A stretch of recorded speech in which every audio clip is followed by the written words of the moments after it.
just contributing in the manner in which you do. So I want you guys to keep on doing it. And I want to try and do an experiment too, now that I think about it. So when I Google, and you guys clearly know, a lot of you guys clearly know more about this than me.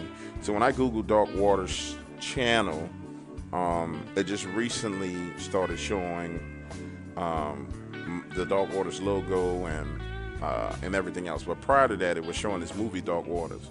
So I think that if everyone posts to Facebook the links to the channel or videos, then it forces Google to recognize the channel more. So guys, go out and post to Facebook. Let's do try and do a Google bomb and post to Facebook. Let's try. Yes, I see you guys are still here listening. But I noticed that you have not hit the like button. What the hell is wrong with you?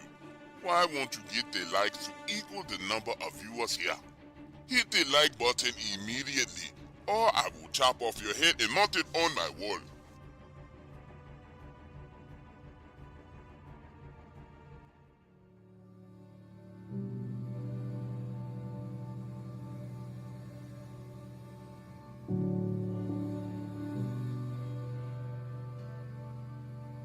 Professor, hold on just one moment. I've got my connection back to CNN's Anderson Cooper.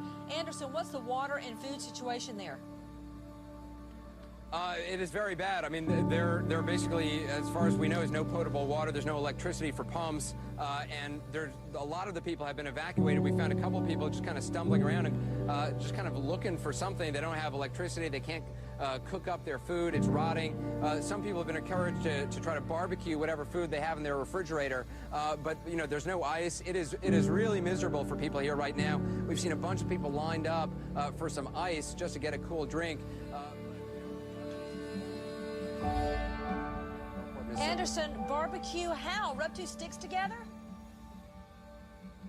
I'm sorry? How do you barbecue? How do you tell the people to barbecue food? They have no electricity, they have no water, they have no home to go to. Barbecue how? What do they mean? Well, I mean, you know, that's the thing.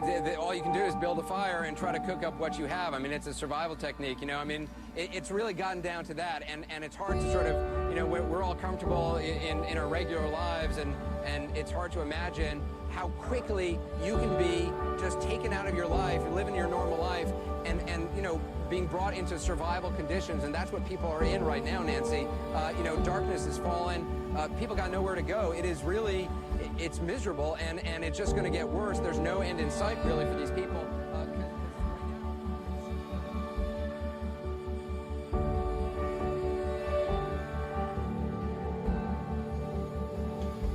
It's hard to explain to people who didn't live through Hurricane Katrina how difficult it was. Truthfully, I'm not even going to try to. This story is not about Hurricane Katrina. It's about what I saw in the aftermath. Now, there are some simple facts that you need to know. In January 2006, the city was still empty. Very few people had moved back here. A second fact that you need to know is there was absolutely no public utilities active. And yeah, they had some power in the French quarters in the CBD, but for us in the neighborhoods, there was absolutely no streetlights. So when night fell, you were either downtown in the quarters or you were inside. And to define what I mean by inside, I mean a small FEMA trailer. And yeah, the same FEMA trailers that we all learned were toxic. Remember, formaldehyde poisoning, causing cancer and other health problems? That was home.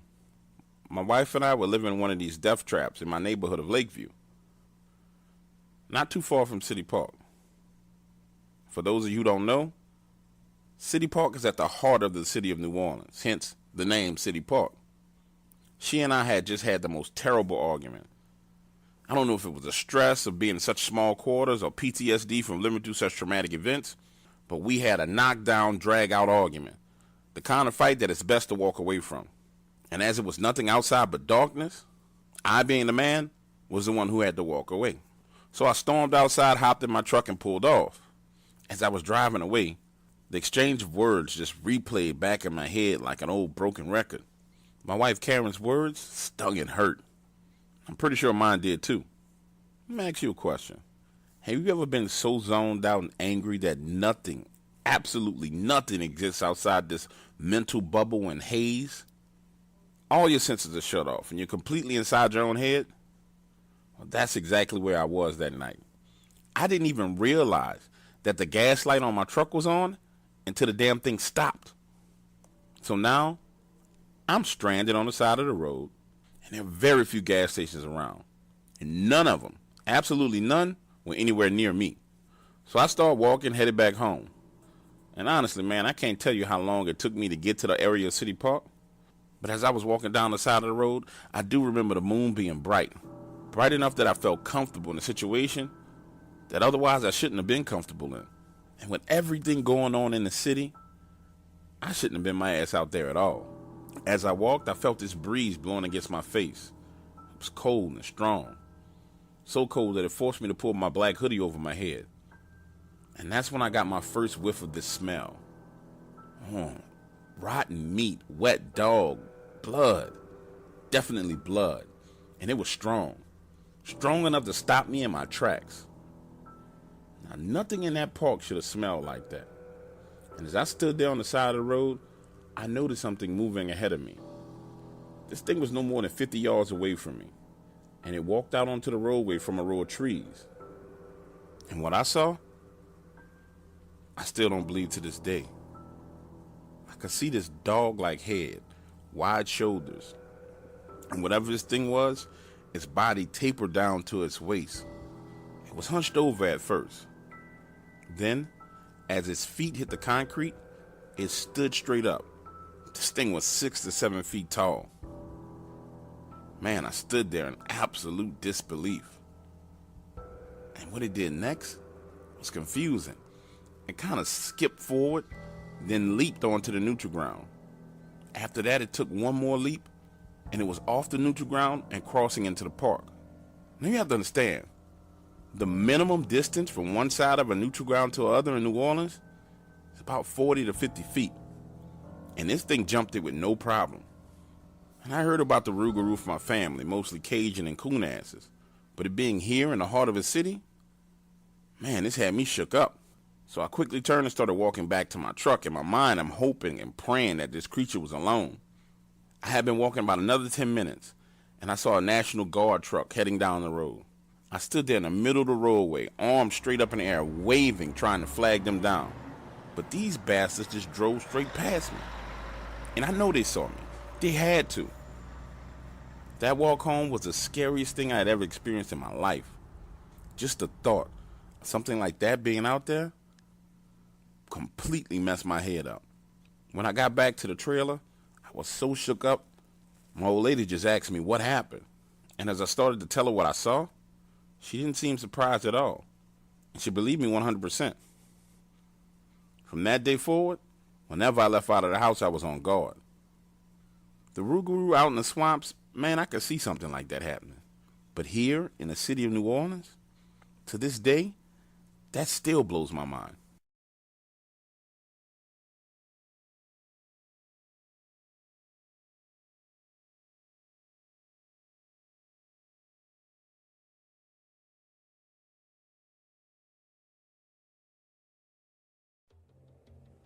The truth is out there. It is one of the world's greatest mysteries, Scotland's legendary Loch Ness Monster. So does the lake creature actually exist? Well, if you ask one man, he'll tell you it is in fact no myth. Every day it's flaunted in front of your face. Hundreds of people in the valley say they are hearing voices in their heads. You just choose to ignore it. Belief can be a powerful force. No one knows that better than the people who are sure they've seen Bigfoot. Real accounts. He says he knows who's playing mind games. Rogue government officials that are sponsoring this, also corrupt business officials, and private citizens. From real people. Hundreds of people turned out tonight for the unveiling of a very controversial statue. Yeah, it really is. The Satanic Temple of Detroit revealed the 1-ton bronze statue. It's time for you to take a swim. I'm just excited to see my Lord and Savior Baphomet represented in such glorious Italian stone. I do hope his eyes gaze upon me, and that my allegiance is recognized. In the dark waters.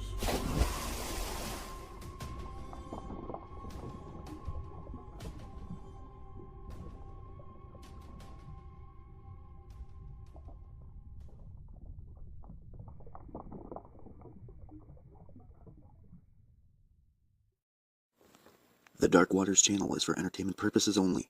Although information in these stories can be traced back to relevant and true sources, Dark Waters strongly discourages its viewers, listeners, and subscribers from visiting the site of incidents and encounters discussed or revealed on the show. In other words, we will not be held responsible if you are attacked by a dogman, molested by a bigfoot, bitten by vampires, chased by chupacabras, abducted by aliens, accosted by the men in black, investigated or arrested by the local law enforcement, CIA, FBI, NSA, EPA, BLM, or another alphabet group, whether on U.S. soil or abroad. Thank you for tuning in, and enjoy the show.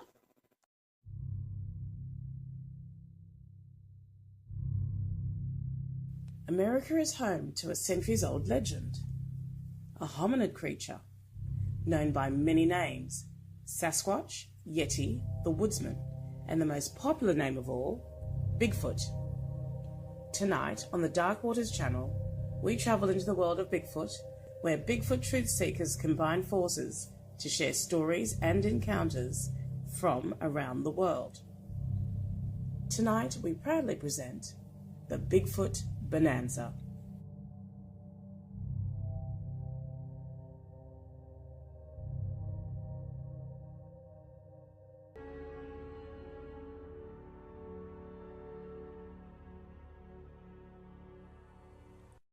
My farm is located just south of Shreveport, Louisiana, and I inherited it from my grandfather 5 years ago. Since that day, I've grown the business to another level.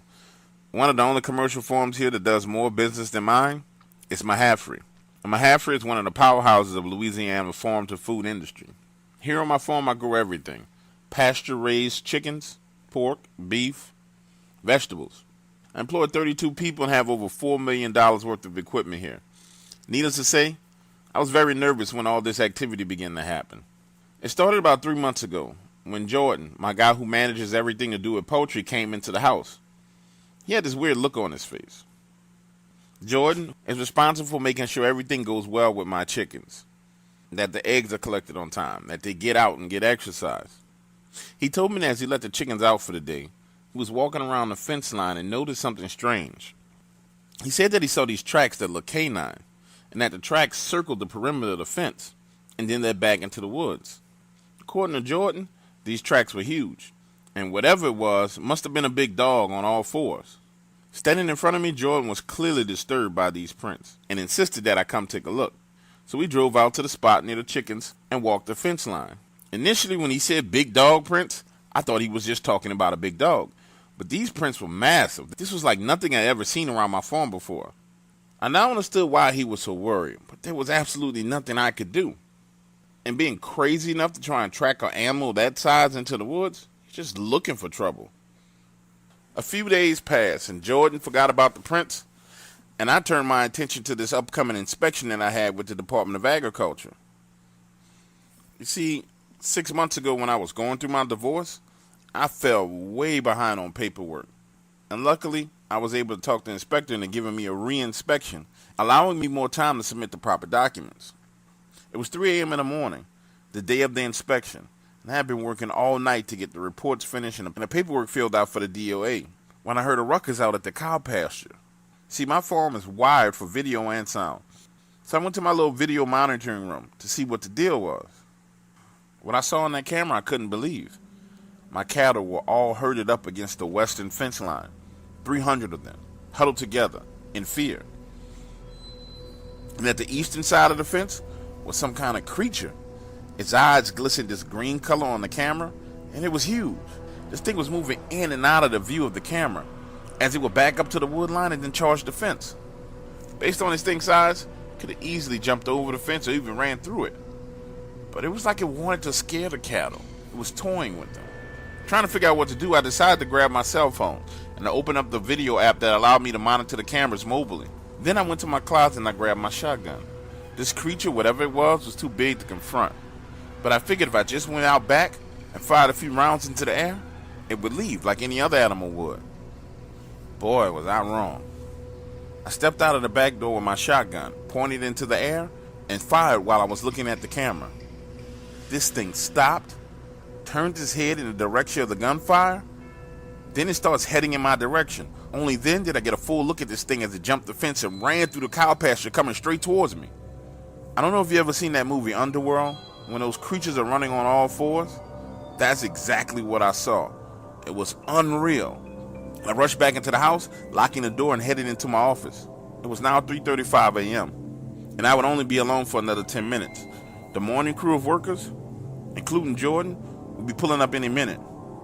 As I sat there with my shotgun, I watched this thing circle the house, sniffing, and somehow it pinpointed the very room that I was in.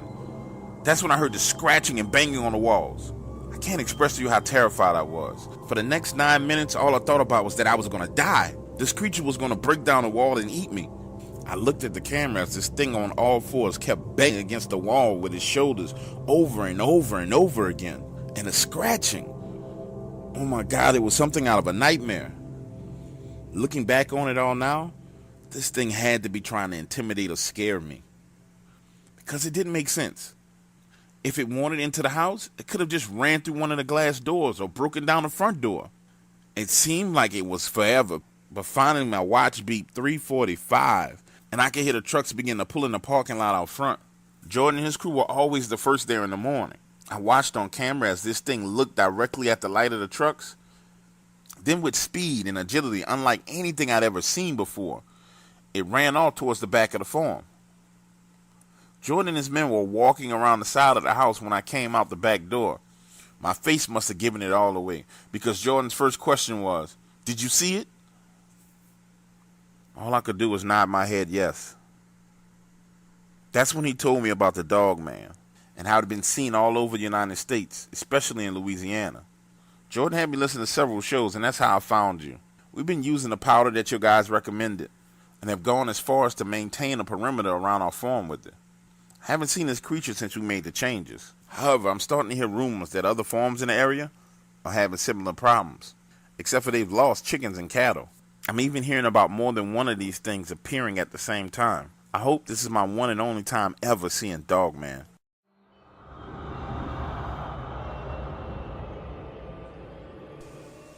I'll never forget my first time seeing a Dogman.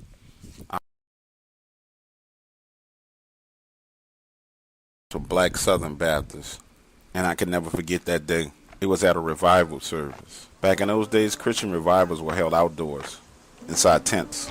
And to paint a clear picture for you, if you can imagine being outside on a hot summer day with a huge white tent set up, rows and rows and rows of chairs, a makeshift stage, and people were heavy in the worship. This is my first time going to a revival. Although I've been dragged in and out of church every Sunday my entire life, I thought it was interesting. The way people worshiped out of the church was completely different than the way they worshiped in church. It was much more intense.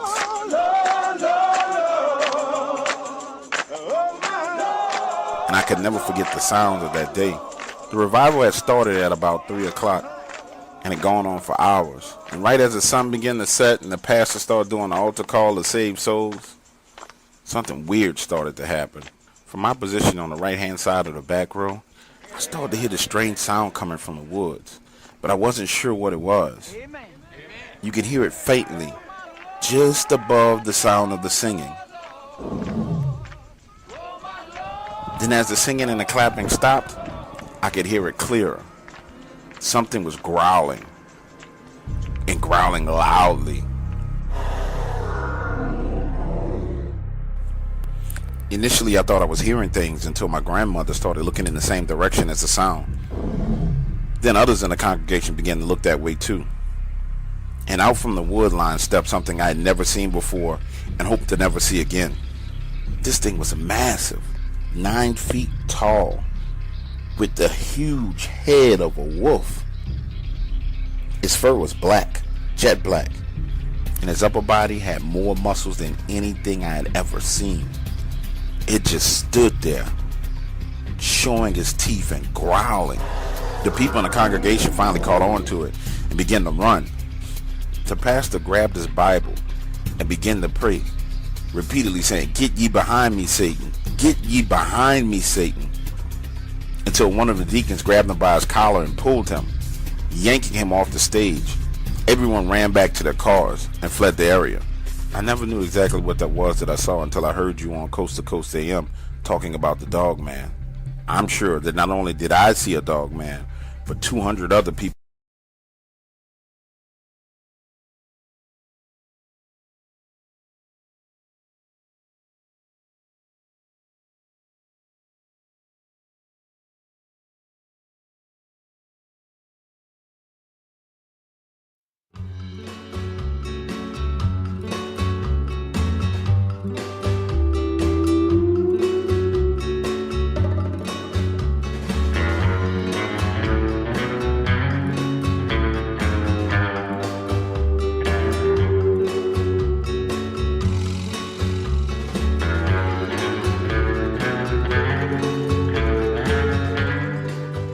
I've been living on the U.S.-Mexico border my entire life. As a kid in the 60s, before things got crazy, my friends and I would cross the border all the time to fuck off and come back. That was long before the drug cartels became what they are today. Also, that was during a time when Americans were still tough people, not today's watered-down wimps who stay inside, talk shit from behind computers all day long. Now, as an adult, living on the border, it's more like working a full-time security job than actually having a life. If it's not enough to have to even deal with the illegals themselves, it's even worse having to listen to this crap on the news. Migrants is what they call them. They try to make it seem like the only people crossing our border illegally are Mexicans. Let me tell you something. I shot a Chinese man who was stealing eggs out of my chicken coop. I was awakened one morning by 2 African Muslims singing Allah Akbar and doing prayers. Then, these 2 fuckers had the nerve to talk shit about me slow cooking pork on my own property. Now listen, even with all that stuff going on, I can deal with the people. But these damn walking wolves, or dogmen that you call them, those things need to be stopped. I first became aware of their presence about 3 years ago. See, 2 illegals had showed up on the backside of my property. One of them was in a world of hurt. His stomach was pretty much opened up with his guts spilled all over the ground. And the other one was sitting next to him covered in blood, mumbling. And I know this is going to sound messed up, but my primary concern was to make sure that they didn't die on my property. Now, years ago, I probably did everything in my power to save them, but nowadays, when you deal with this kind of stuff, they got more rights than we do. Now, these 2 guys were about 15 feet across my property line. So I dragged one of them back over, and I walked the second one and set him down next to him. And then I called the police. While I was standing there on the phone with the police, one of them kept on saying, Lobo Camanite. Lobo Camanite. And he kept on saying that these walking wolves had taken the rest of their family last night. Again, I know this is going to sound pretty messed up, but I just thought Lobo Camanite was the name of some drug cartel that, you know, these guys must have messed over, or they was responsible for smuggling them into the city and they didn't pay them. You know, really, it's none of my business. I just didn't want none of the crap on my property. Turns out it took every bit of 25 minutes for the police and ambulance to get there. One of the men died, and the other one, I'm really not sure what they did with him. But when it came time for them to question me, the first question out of their mouth was, why didn't I do more to help? To which I replied, I did everything I was supposed to, which is call you. You were late. I'm not going to lie to you. Later that night, I was feeling bad about the whole situation. But you got to understand, I'm torn. You see, the last time I tried to help, I took in 2 women. I was completely unaware of the fact that these 2 women were being forced to smuggle drugs into the country by the cartel. And that shit ended bad, real bad, with multiple shootouts. And guess whose ass the police were on? Mine, not the cartels. Nonetheless, I'm not a heartless bastard, so I'm feeling down about the whole situation. These were human beings just like me, and I would want somebody to help me. I was in this mindset as I walked out of my back door to take a smoke. And as usual at night, you could see flashlights everywhere. It's the illegals walking around and moving in the dark. On nights like this, when I can't sleep, I like to get my night vision goggles, sit on the back porch and smoke. You see some of the wildest stuff going on out there. So I'm sitting there, smoking my cigarette and looking through these goggles, when I see what looks like 2 big wolves running across the backside of my property. And by big, I'm talking about 400 pounds big. It was crazy because they closed in on this group of people. One of them circled around the front of the group, positioning themselves about 50 to 60 feet ahead of them. And the other one circled around behind them. Then the one in front rushed them and flushed them all to run towards the one behind them. They did this thing where they ran these people back and forth for like 10 minutes. It was almost like they were toying with them or trying to scare them. It seemed like it was all fun and game for these creatures until someone took a shot at them. That's when shit really got bad. Both these things. I mean, I call them things because they weren't wolves, because wolves don't walk. They stood straight up and started walking. Completely ignored everyone else and let them run away. But that person who shot at him, let's just say you can call him kibbles and bits. Now I'm sitting there, because I had those goddamn goggles on, it didn't feel real to me. But that's when it dawns on me. This ain't no damn TV show I'm watching. Something just tore a human being into pieces. And then it didn't run off anywhere. They stayed right there for an hour. And that was my very first time seeing these dogmen. But it wasn't my last.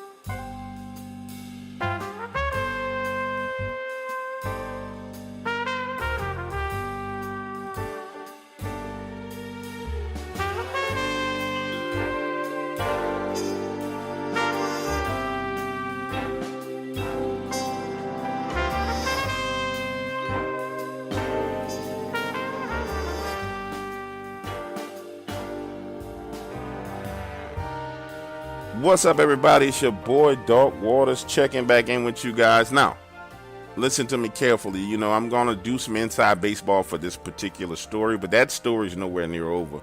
I'm going to tell you a little bit about this guy, though. I've been talking to him for about 3 months now. And when I tell you that, first of all, he initially comes off as like he's not racist, but not bigoted, but he just comes off as like old, you know, frontier American kind of guy. You know, ain't a fucking politically correct bone in this dude's body. To be honest with you, like, the shit that comes out of his mouth is insane, but he means no harm by it. He's just speaking the truth and telling it like it is. So when he reached out to me and he started talking about Dogman and how he was having Dogman encounters on his property, combined with encounters from people who were crossing the border, illegal aliens. And then he spazzed out about what an illegal alien is versus a migrant, and like he completely flipped out, which it was funny to me because he's a cool guy.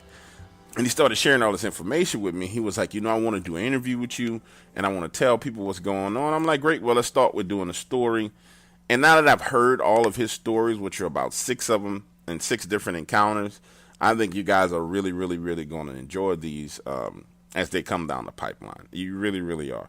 So in the story, I try as much as I can to capture his personality, but by no means do I want anybody to think this guy's some kind of racist bigot. He just is fucking non-politically correct. I mean, he's like people used to be when I was fucking growing up. They would say whatever the hell they had to say, and if your feelings got hurt, fuck your feelings, right? So that's how he is. On another note, I know some of you are saying, hey man, where the hell have you been, Dog Waters? You know, it's been 30 days, 45 days. Well, guys, if you recall, the last time I was on and I was doing the live streams, I kept on saying to you guys, hey man, I'm testing the YouTube algorithm to see what's going to happen by doing A, B, C, D, E, F, G. Putting out stories, doing live streams, doing long form streams, doing this, doing that. I threw everything at YouTube that I could throw. And it was ridiculous. I mean, it was like, I threw like, I want to say like 40 hours worth of content at YouTube. And from a monetization standpoint, when I balanced it out, it was like $7 an hour when I did it, right? And that's when you combine the time that I was actually on air talking and the time on the phone and on the time recording. It was ridiculous. It made no sense. So I took a step back and reorganized and restructured. And I'm proud to announce that, especially if you've been on Facebook, you've seen this already. I'm proud to announce that IamDogwaters.com is open right now and available to you. Now, what's going on over there? For $3.99, 13 cents a day, you will have access to exclusive Dog Waters content on that website. Now, somebody's going to say, well, are you going to stop posting on YouTube? Somebody else is saying, well, is the same stuff on the website going to be on YouTube? No. 2 completely different forms of content. YouTube's content will still come, but I can tell you guys it's not going to come as frequently as it was 30, 60 days ago. It's not finna be that way. So you can head on over to IamDogwaters.com, sign up, $3.99. Now, let me explain to you why it's important that you guys sign up now. So multiple reasons why it's important that you sign up now, but number one reason it's important is because I want to make sure that I can push this to another level. 3.5 months ago, right when YouTube decided that it was going to change its monetization because of the conservative movement, people like Alex Jones were just destroying everything. And it's like, oh, we just going to kill a monetization because these guys are making too much money. That's really what it boiled down to. And they said the advertisers pulled out. But anyway, it was a whole bunch of bull. We had just pushed the channel to the point to where it kicked off enough revenue to start doing other major things. Well, that killed that. And other major things, I spoke to you guys about doing animation, and there were so many things in the pipeline that I wanted to do, but it killed it. So now that we reset up to where we can kind of get the financial energy that we need in order to move forward, IamDarkWaters.com, I promise you, just as I've dominated YouTube and dominated when it comes to content, not necessarily subscribers, but I have the best horror narration content out there. I'm sorry if somebody else disagrees, fuck off. It is. I mean, I've been told it by millions and millions of people all over the world. My intentions is to dominate the paranormal world, but we need a strong foothold to get started. It's almost like buying some kind of war bonds, because that's what I plan on doing, which is going out and completely dominating the paranormal world. And what I mean by that is animated shorts, animated movies, syndicated talk shows. And you guys already had an opportunity to see how the talk show format sounded, because I was experimenting with it. You heard Kirby. You heard people call in and tell their own stories. So you guys know the level of entertainment that you will experience here with me at Dark Waters channel and Dark Waters family. So I need you to go on over and sign up right now. I mean, if, 10%, not 10%, yeah, hell, if 10% of you signed up, of the subscribers signed up, I mean, it would really, really ignite this thing and allow me to push it to another level. It really, really would.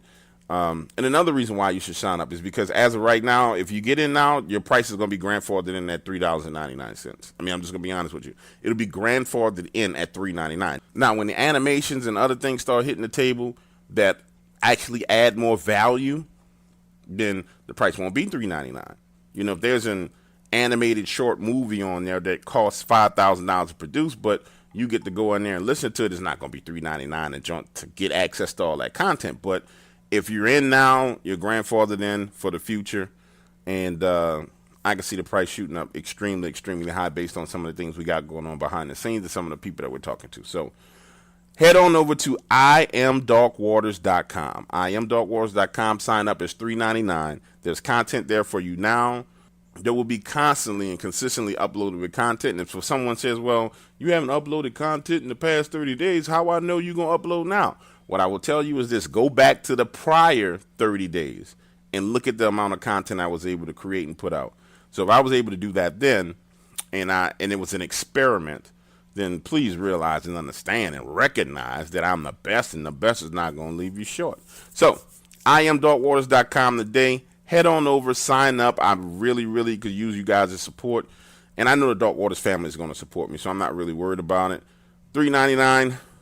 Exclusive content. One of the vampire stories has been released today. More of them are releasing Monday and Tuesday. So, I mean, everything that you're looking for is going to be there. Everything. All right, ladies and gentlemen, I'm out of here. I got other videos I got to put in some work because there are people who signed up and they're expecting content. Love you guys. Talk to you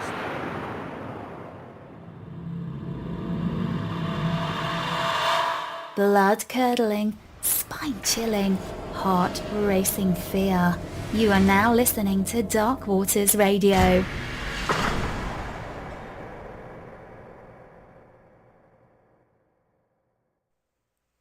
Do I believe in the Dogman?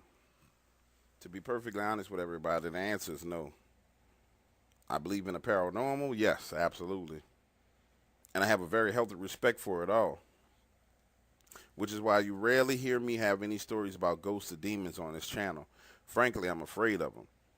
So when the reports of Dogman sightings came in from Taylor, Mississippi, and I found out that there was actual TV news footage talking about the problems that the people in Taylor were having, I jumped at the opportunity to talk with Skip, the lineman in the story. To give you some background, Skip is a friend of a friend. A guy named David Dunbar, who I've known for a few years, contacted me when he subscribed to the Dark Waters channel. David and Skip go back 20 years. So in my mind, it was all good. I trust David. David trusts Skip. It was a real simple solution to the problem. I can talk to Skip.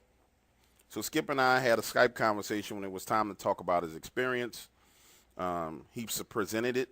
We went back and forth, and I had many questions, and then I created the Mississippi Dogman video that you all have listened to. By the way, if you haven't seen it, take a look in the description below, and the Dogman video is there. Talking to Skip, he claims that I nailed it 100% when it comes to his experience. The sounds, the exact layout of what happened, I was able to accurately paint a picture of what he experienced. So for you guys who haven't listened to that, go ahead and take a listen. Anyway, in that Skype conversation, Skip left an invitation for me to come to Oxford, Mississippi, then travel to Taylor, Mississippi with him right before sundown. My encounter starts with that invitation. Like I said, I was not a true Dogman believer. I acknowledge that people are having encounters with something, but I have to see these things for myself. So I left on a Friday, headed to Oxford, Mississippi, and 5 cigars later, I was checking into the Super 8 motel. Yes, this is a low-budget operation, more of a micro-budget type thing going on right here. I checked the mattress on the bed for bugs, looked under the bed for dead bodies, and went straight to sleep. I was meeting Skip for breakfast that next morning, so I needed some rest. We met that morning at a place called Big Bad Breakfast.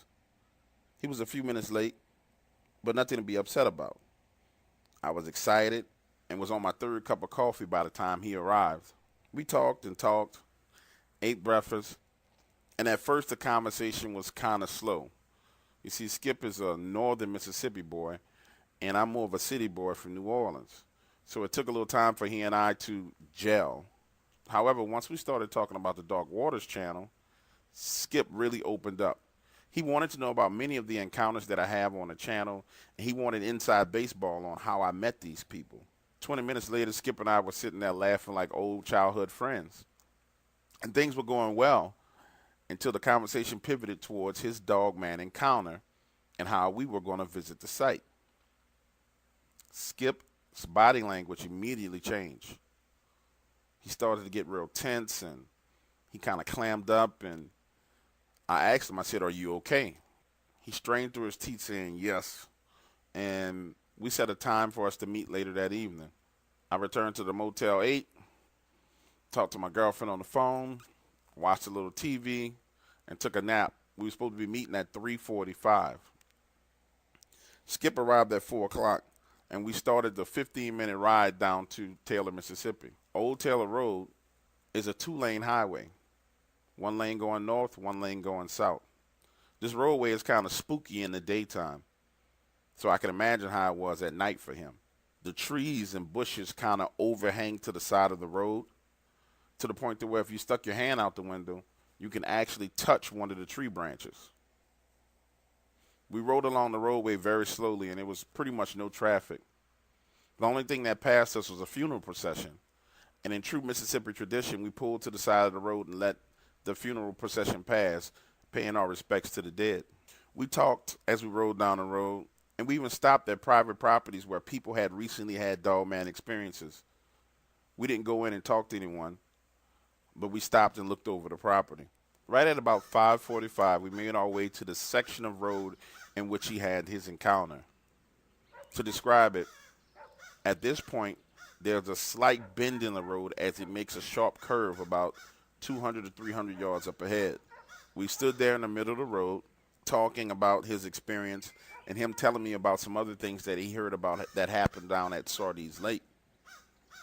The sun was starting to go down behind the trees, and it was just starting to get dark. Now, guys, Dark Waters, I am not an outdoors man at all. The most I do in the woods is go to the gun range with my friends who are Marines and kind of fire a few rounds down range. But as far as hanging out in the woods, that's not something that I do. However, my senses are very acute, and I like to believe that I have a very, very, very good radar when it comes to danger. Standing there in the road as the sun started going down, I did start feeling that it was a dangerous situation, but nothing had happened that really made me nervous thus far. We stood there talking, and I watched the sun fall behind the trees. Skip was talking a little bit more about his encounter, as the sun set behind the trees and it turned dark. I don't believe that Skip noticed that everything had gone quiet. Prior to things going silent, the area was very lively. There were crows on the power lines squawking. There was a dog in the background. You could hear him barking a ways off. And just the normal sounds of the forest. But things went deadly quiet. When I say quiet, deadly quiet. Almost like in a vacuum. Skip didn't seem to notice it at first. He just kept talking and talking and talking. Up on the power lines were 2 black crows. You could barely still see them as the sun set behind the trees and it got dark. They just sat there staring off into the woods, almost like they were looking at something. Looking up at the birds, I got an ominous feeling. I turned my attention back to Skip to continue to listen to what he was saying. That's when the 2 crows took off flying away, squawking like they were crazy, almost as if to warn us that something was coming our way. By now, Skip was feeling it too, because he started backing away and moving towards the truck. That's when we heard it. The sounds of something running through the brush. And when I say the sound of something running through the brush, when we initially heard it, it had to be far away, but it was loud. Skip called it. He said, "They're coming. They're headed our way." I said, "What's headed our way?" "They're headed our way." He quickly started walking back towards the truck as the sound got louder and louder. Now, to describe this sound, guys, I have a cousin who played professional football in the NFL, and I've been to the combine. One of the most interesting things about being at the NFL combine is to watch the linemen run, because these guys are big 300, 400-pound men who run the 40-yard dash in like 5.5 and 5.1 seconds. But as they run, their feet make a tremendous amount of noise as they run. The sound that I was hearing was the sound of maybe 4 or 5 of those NFL offensive linemen running through the leaves of the woods, but it was far off. It still was loud. Skip quickly walked back to the truck, positioning himself inside the driver's side door, 1 foot on the ground, 1 foot in the truck. The sound was coming towards that driver's side, so I circled around to the passenger side, opened the door, and stood there. Looking back, I should have put 1 foot in the truck like he did, but I didn't. The sounds got louder and louder and louder. And you could hear limbs and branches breaking. No breathing, no nothing, but we knew something was coming. Skip started to call a distance. 300 yards away, we could hear the sounds. 150. What I hadn't noticed was that he left the truck running the entire time we were there. 100 yards, 50. The sound stopped. Skip looked over the truck at me and said, "You need to get in." Just as I started to put my foot in the open door, we heard the howl. Now again, like I said, I'm not an outdoorsman, so I can't 100% say that this wasn't a pig or it wasn't something else, but this sounded like a howl of a werewolf on the Sci-Fi Channel. It was loud and it was powerful, and it actually scared the shit out of me. I stood there frozen. My brain wanted me to get in the truck. It told me to hop in the truck and get in, but I was frozen. I stood there, guys. I stood there staring directly into the woods. It was almost like the sound made my nervous system reset, and the signal wasn't going from my brain to my body to move. So I stood there. To be honest with you, I'd never been that afraid in my life. I've never been in a situation where I panicked and just could not move. As I stood there, I saw the truck pulling off out my peripheral vision. Out the corner of my eye, I could see Skip speeding down the road with the passenger door still wide open. Within seconds, he rounded that curve and was out of sight. Now, I'm standing alone in the dark on the opposite side of the road from whatever these creatures are, with nothing there but space and opportunity. For those of you who don't know, Satori is a time when your mind, body, and spirit all are one. athletes experience this, and people who are in danger experience it as well. It's a sensation of time slowing down. That is exactly what I was caught in. Satori is something I'm very familiar with from being a bodybuilder. However, this time I was unable to take advantage of it. Time was going slow, and I was standing there. It felt like forever as I stood there staring across the road, wondering if something was coming out of those bushes. Now, I'm a big guy. I've had a few too many hamburgers in my life at this point in time. So running is not an option. I know this. My brain told me that we can't run. I looked down the road to see how far Skip had gone, and his tail lights were no longer in view. He had clearly made that turn. So I was alone, standing on the opposite side of the road from what I assume is a Dogman. I did not see it, but I heard it. I heard the howl, and I heard it coming through the bushes. Standing there was nothing for me to do, so I raised my fist as if punching the Dogman was going to be an option. But fuck it, what am I supposed to do?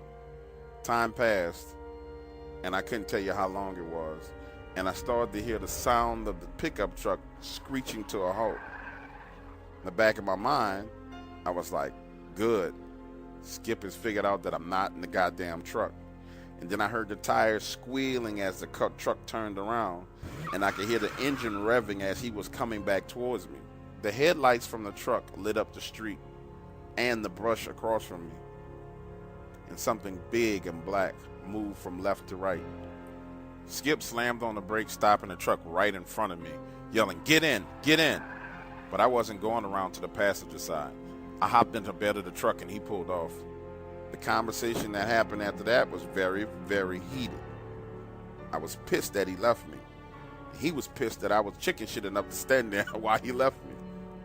We argued back and forth for a few minutes, and then actually we started laughing because both of us were scared out of our mind.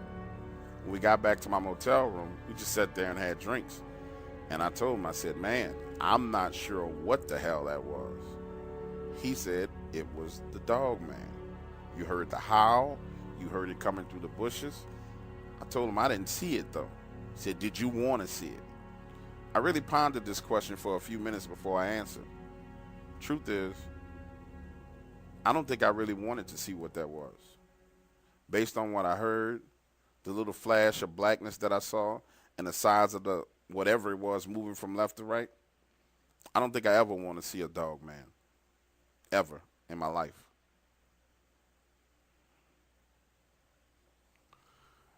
Okay, guys, so that was my Dogman experience that I had out in Taylor, Mississippi with Skip.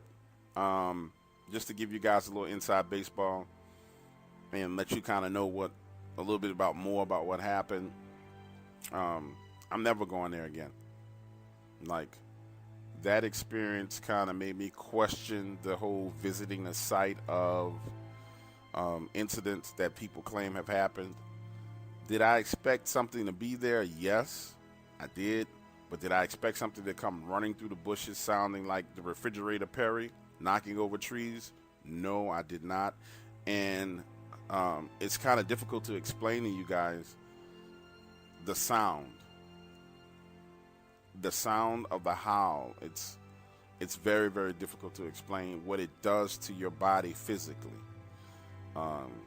I've watched some Dogman videos where they talk about infrasound and growls and roars and what they do to you. It freezes you. It's almost like getting hit in the back of the head with a stick, and you're foggy is the best way to describe it. And what I'll say to you guys who listen to this channel who say, hey, I want to go out and go look for the Dogman, I would say don't. I would say leave that the hell alone. I'd rather see you go ghost hunting or exercise a demon or go skydiving or deep sea spear fishing and looking for giant octopuses than going out and messing with this damn Dogman. Because I can imagine that had something stepped out of those bushes within that probably 2-minute time span that Skip was away from me, it could have easily came across, killed me, and drug me off, and he would have never found me. So I just want you guys to be careful. It's not all fun and games. Some mean shit out here in these streets. And don't forget to comment, like, subscribe, and also share this video with your friends, because sharing is caring, and we all care. And I will see you guys on the next episode. I'm working diligently to get out these next set of videos. I have 3 Bigfoot encounters coming. Then I pivot back to some real crazy horror stories that I got from a gentleman here locally. So I'm trying to keep it working and keep you guys happy and make sure that you have enough content to keep you scared all night long. I'll see you soon.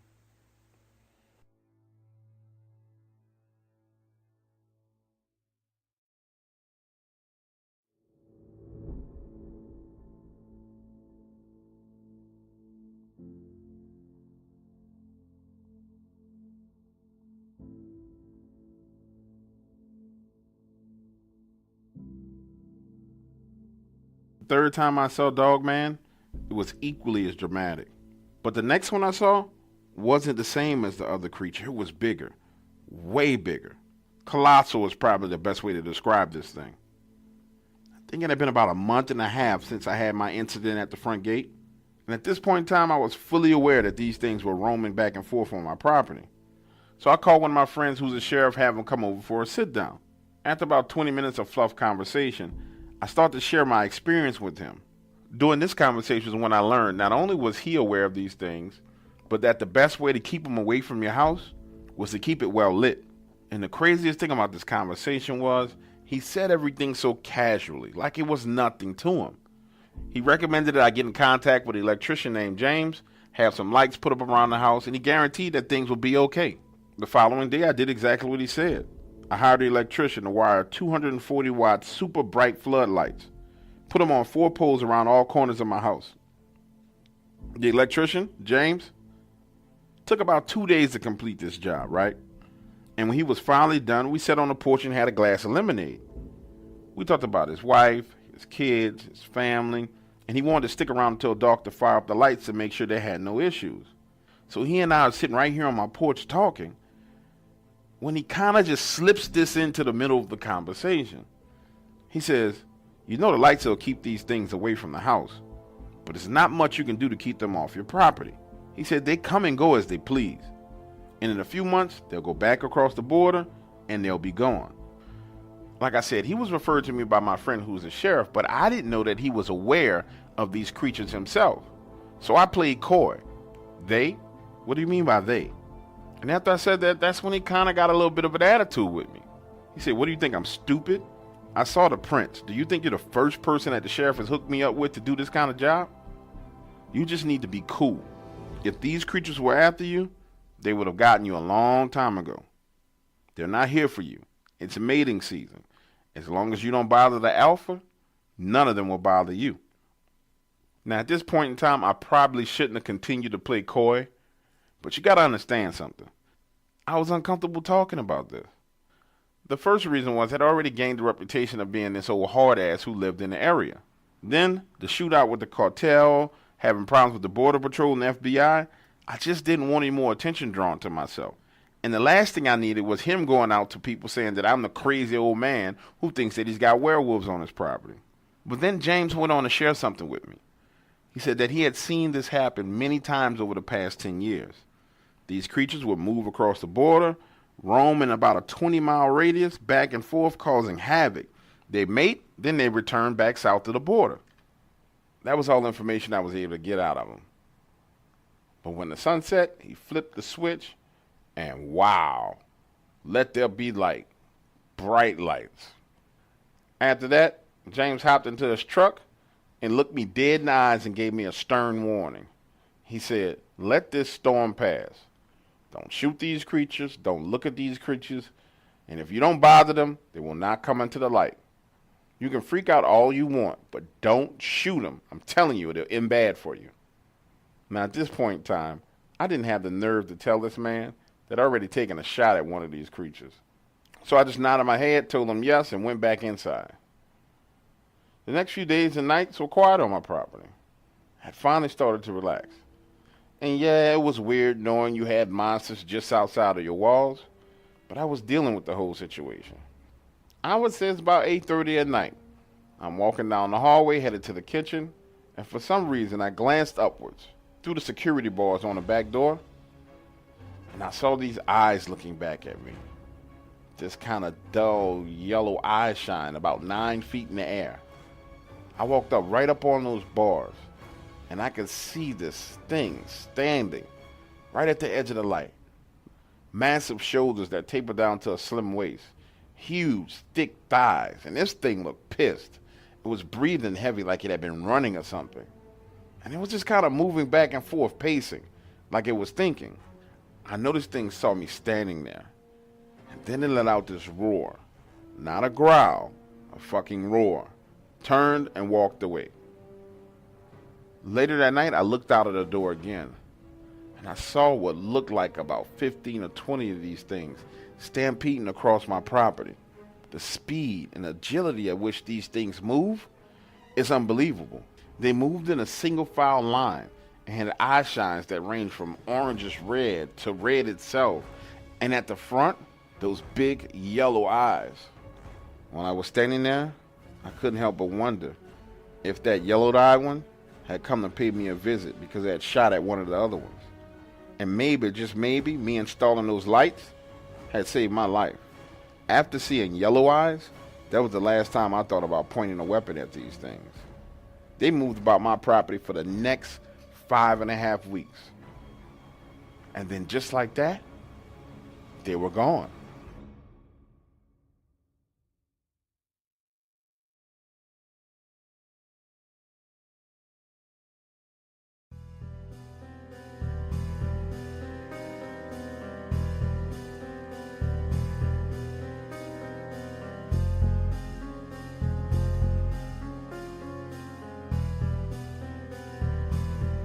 Now, the very next time I saw Dogman, it was way too close for comfort. You see, I left home for the weekend and went to visit my sister in Dallas. Now, I rarely leave my property unattended for more than 2 days at a time. And that's another lesson I learned the hard way. I had gone away for a 4-day trip to Florida, only to come back and find my window smashed in and my house completely a mess. So, now don't get me wrong, I had insurance and they made me financially whole. But the emotional scars of having someone in your home just like violating your shit, they never really went away. But back to the story. I was in Dallas, having fun with my sister, and I got a call from one of the local officers. He said he was up at the backside of my property and had to chase a few illegals away from going to the house. It was good to know that he was looking out for me, and it made me feel at ease. So the following day when I got home, it was dark. You see, my property has these huge front gates. The only issue I have with my gates is they're slow. It takes about 45 seconds for both these gates to swing open completely so I can drive my truck through. It's dark. I'm parked there. I've hit the button. I'm waiting for the gate to swing open. But I need you guys to imagine something for a moment, just so you can understand what happens next. You personally know what it feels like when you pull into your driveway at night and you kind of fumble around with your keys and how instinctively you kind of check that rearview mirror. It's natural. You're alone in the car, and that's what you do, right? And if you were honest with yourself, you would say you're a little bit paranoid when in that situation, because you know in all actuality, you're kind of vulnerable. Our vehicles give us this false sense of security. I don't know why, but they do. I'm sitting there, waiting for the gate to open, and when I look in that rearview mirror, I see this thick, black, furry thing moving. So I physically turn my head around and look, because I didn't understand what the hell was going on. And that's when it dawned on me. This was a tail of some sort. A tail, T-A-I-L. And this thing was long. You know how your brain takes a few seconds to process things? Well, my brain was moving slow that night for some reason. And I guess the whole T-A-I-L in your rearview mirror was a problem for my brain. Like, where did this come from? But then my eyes shifted to the driver's side mirror. And what I saw freaked me completely the hell out. You know how in your side view mirror there's that little writing and it says objects in mirror may be closer than they appear. I remember reading those words and then seeing this dog head. It looked like a freaking jet black German shepherd, that long snout, ears sitting on top of his head, twitching. This thing was hunched down, its claw on the bed of my truck, and I found myself locking eyes with this creature through that mirror. Large black pupil, yellow iris. I'm talking about huge eyeballs. I ain't had no weapon, and I wasn't expecting this. I panicked for a second. I'm gonna be real, I really did. Something about those eyes. I started to feel flush and my skin burned. I guess it was the adrenaline and the blood flowing through my body, the fight or flight syndrome. And I remember thinking to myself, holy shit, it's one of them things. Then I hit the gas driving into the gate. Now, this thing was close. It was so close that I saw the dust kicking up from the tires and hit it in his eyes. The dust caused it to stand up and I was pulling off and into the gate. Now it's about 100 yards to my front door from that gate. And honest to God, I had to be driving 80 to 90 miles an hour. And when I got to my house, I drove all the way around to the back porch, hopped out and ran into that back door. Now I don't want to sound like I'm some kind of superhero or a Rambo or anything like that. But I was in the house for about 15 or 30 seconds before I gathered the courage to go back outside and figure out what this was.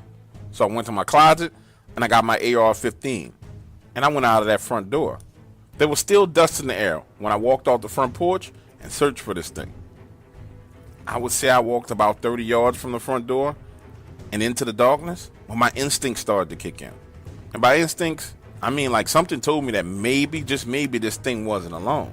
And you really have to understand this. 30 yards away from my front door is pitch blackness. It's not like in the big cities where there's street lights. There's no street lights around here.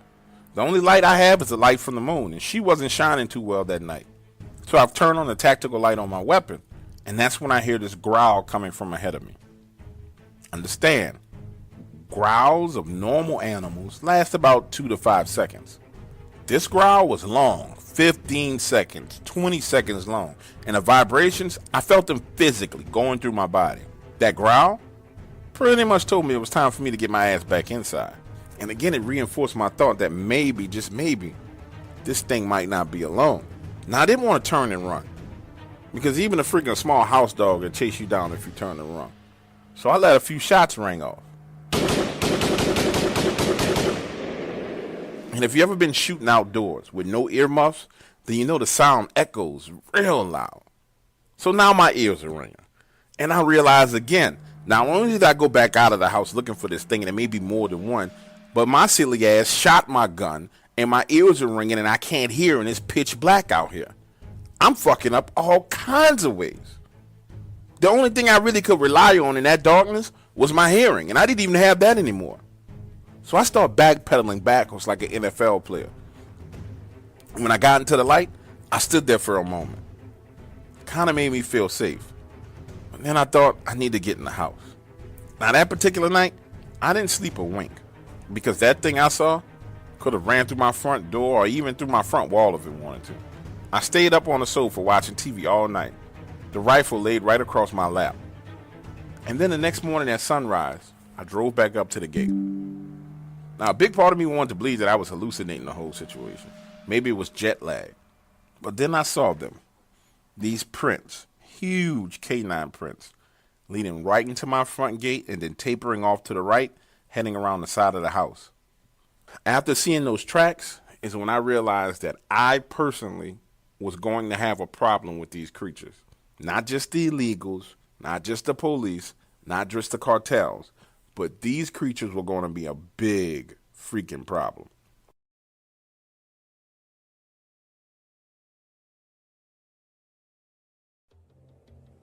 The truth is out there. It is one of the world's greatest mysteries, Scotland's legendary Loch Ness Monster.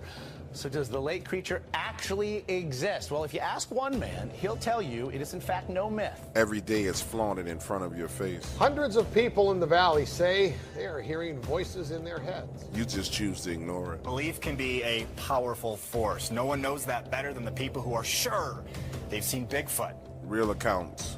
He says he knows who's playing mind games. Rogue government officials that are sponsoring this.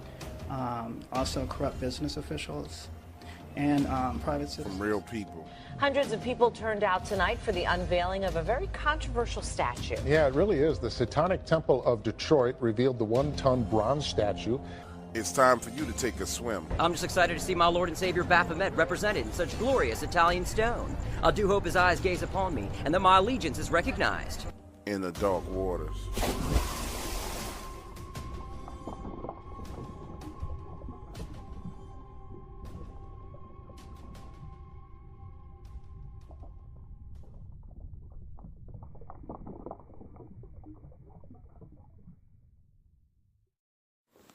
The Dark Waters channel is for entertainment purposes only. Although information in these stories can be traced back to relevant and true sources, Dark Waters strongly discourages its viewers, listeners, and subscribers from visiting the site of incidents and encounters discussed or revealed on the show. In other words, we will not be held responsible if you are attacked by a dogman, molested by a bigfoot, bitten by vampires, chased by chupacabras, abducted by aliens, accosted by the men in black, investigated or arrested by the local law enforcement, CIA, FBI, NSA, EPA, BLM, or another alphabet group, whether on U.S. soil or abroad. Thank you for tuning in, and enjoy the show.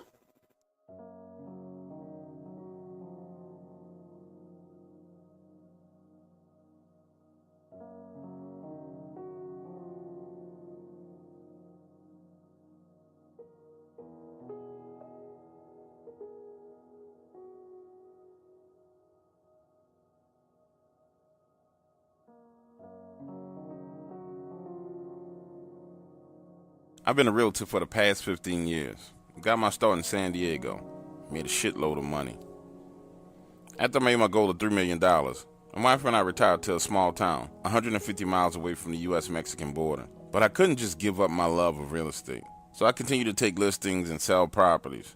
The only difference was that in this area, there were no beaches or high-rises. Here, there were nothing but broad swaths of land. And selling ranches is the name of the game. It took a while for me to get my first listing. I was a newbie in the area and people around here are not so trusting.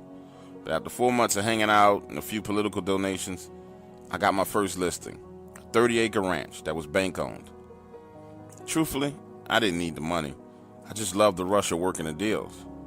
So when I got the information on this property, I was surprised. The place was damn near brand new.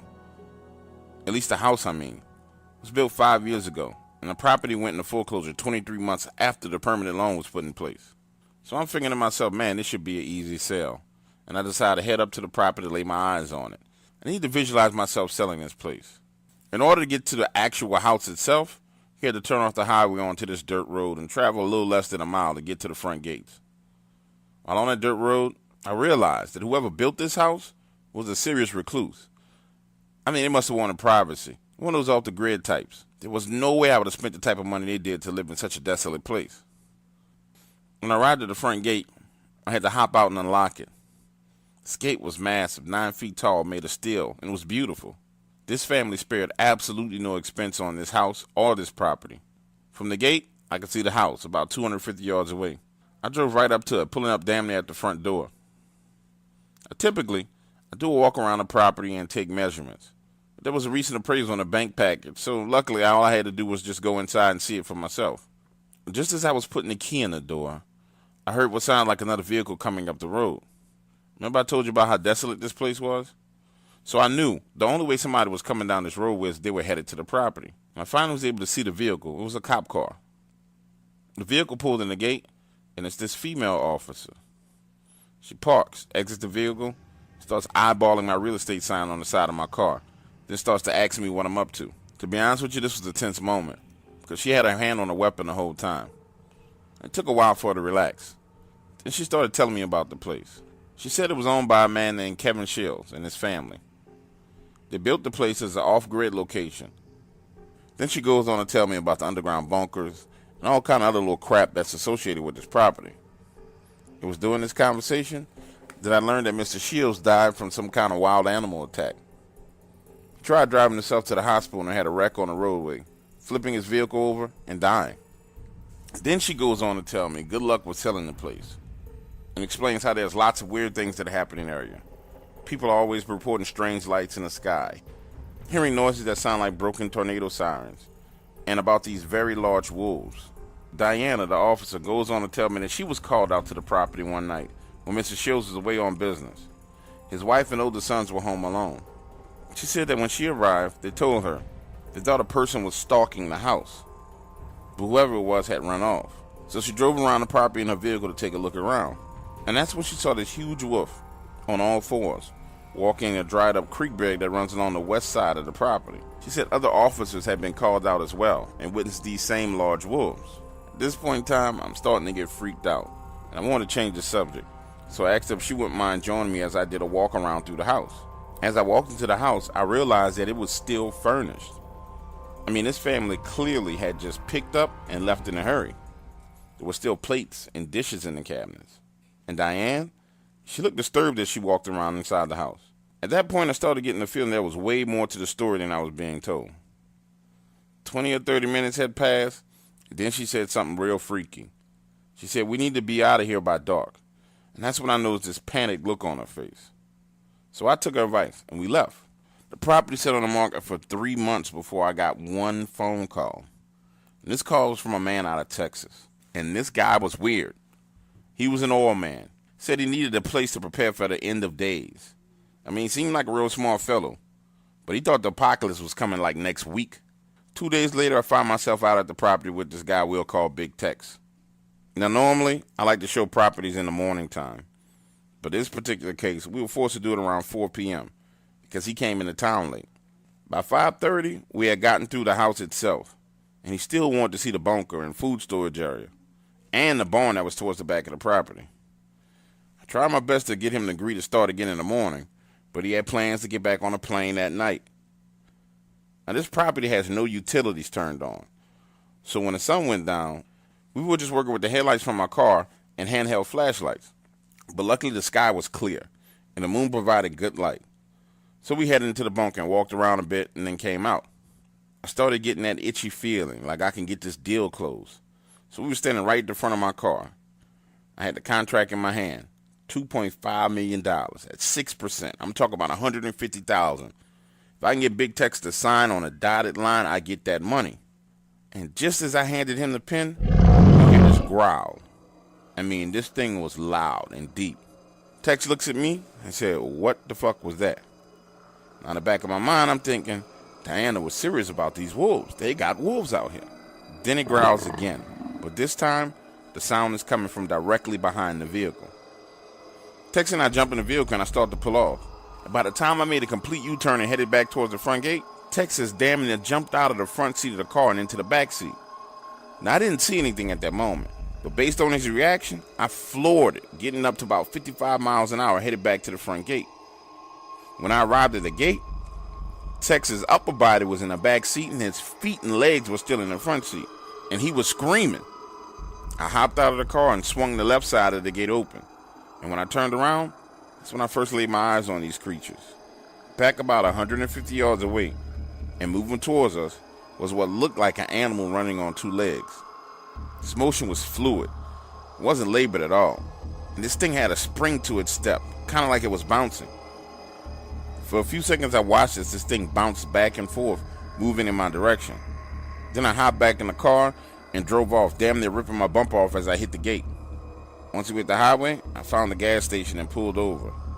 And I asked Tex if he was alright. But the look on this man's face let me know 2 things. Number 1, I wasn't getting this commission. And then he saw something so bad that it probably was going to scar him for the rest of his life. After a few seconds of silence, Tex told me that as I was turning the car, he looked out of the passenger side window, trying to see what made the noise. And this creature he describes as a giant wolf had his face pressed right up against the glass. And it moved as the vehicle turned and kept pace. He was locked eye to eye with this thing for the entire time. He said the eyes were this yellow color, with the largest black pupils he'd ever seen. And as it bared its teeth, its nose and snout wrinkled and saliva dripped from its mouth. He demanded I take him back to the hotel. I absolutely knew there was no way I was going to be able to sell this property to him now. Showed it several other times after that, and made sure that I did it in the daytime, and I've never seen those creatures again. However, another realtor went out to the property at night, against my advice. Kelly is a young, ambitious woman. Dare I say, she's a true bitch. A country girl who wants to be like folks from the city. Our beef started when she tried to backdoor me with the bank and get the listing once it expired. Now, if you guys remember, I told you about this rush that I would get from doing real estate deals. Well, this is what I was talking about. All-out warfare, combat, protecting what's yours. Even though in this case this property was infested with walking wolves, I wasn't letting Kelly take the damn thing from me. Turns out, she wasn't able to get the listing. But what she did get was approval to do an open house. For those of you who don't know what open house is, imagine a party with lavish food and great drinks, all for the single purpose of selling the house. With this move, Kelly got her foot in the door. But she was trying to jam a damn arm in as well. And in true bitch fashion, Kelly calls me to gloat about it. Did Robert from the bank inform you that we're having an open house at the property, she said. I felt my blood pressure rising as she talked, and I played it cool, responding, congratulations, heaven knows it's a big deal for a young upstart realtor like you. Yeah, I know how to verbally punch back. But in my head, I was thinking, fuck you, bitch, I hate you. That's when she tells me she's turning utilities back on and gonna have a nighttime open house. I couldn't help but smile. Started spinning in my office chair. Really? That's going to be amazing. Please be sure to send me an invite to this. And that's how that conversation ended. A day later, I'm at the coffee shop and I bump into Diane, a police officer. And she asks me why I'm having a party at the Shields' house. I told her, Diane, I have nothing to do with it. It's another realtor. She looked pretty upset and said, they are doing it at night. Why at night? Did you tell them about what happens there at night? Honestly, at that point, I had said nothing to Kelly. I was pissed. I wanted her to fail. But Diane managed to make me feel guilty. After all, she really was a good person. And she insisted that I warn them. The open house was set for a Saturday night. And it was Monday. I called her that evening. And then I called her Tuesday morning. Then I called her Tuesday night. Finally, she answered the phone on Wednesday morning. And I think she was playing games, ignoring me. Because when I finally got on the phone, she had a bit of attitude. Kelly, I need you to reconsider doing this event at night. How about we move it to the daytime? And that's when this bitch completely flipped out on me. You just don't want to see me succeed. Don't worry, you'll still get your 3% commission when I do what you couldn't do, make a fucking sale on this house. I was silent for a moment. Now, I knew we had tension between the two of us, but her words were filled with venom. I mean, this woman really hated me. And for what?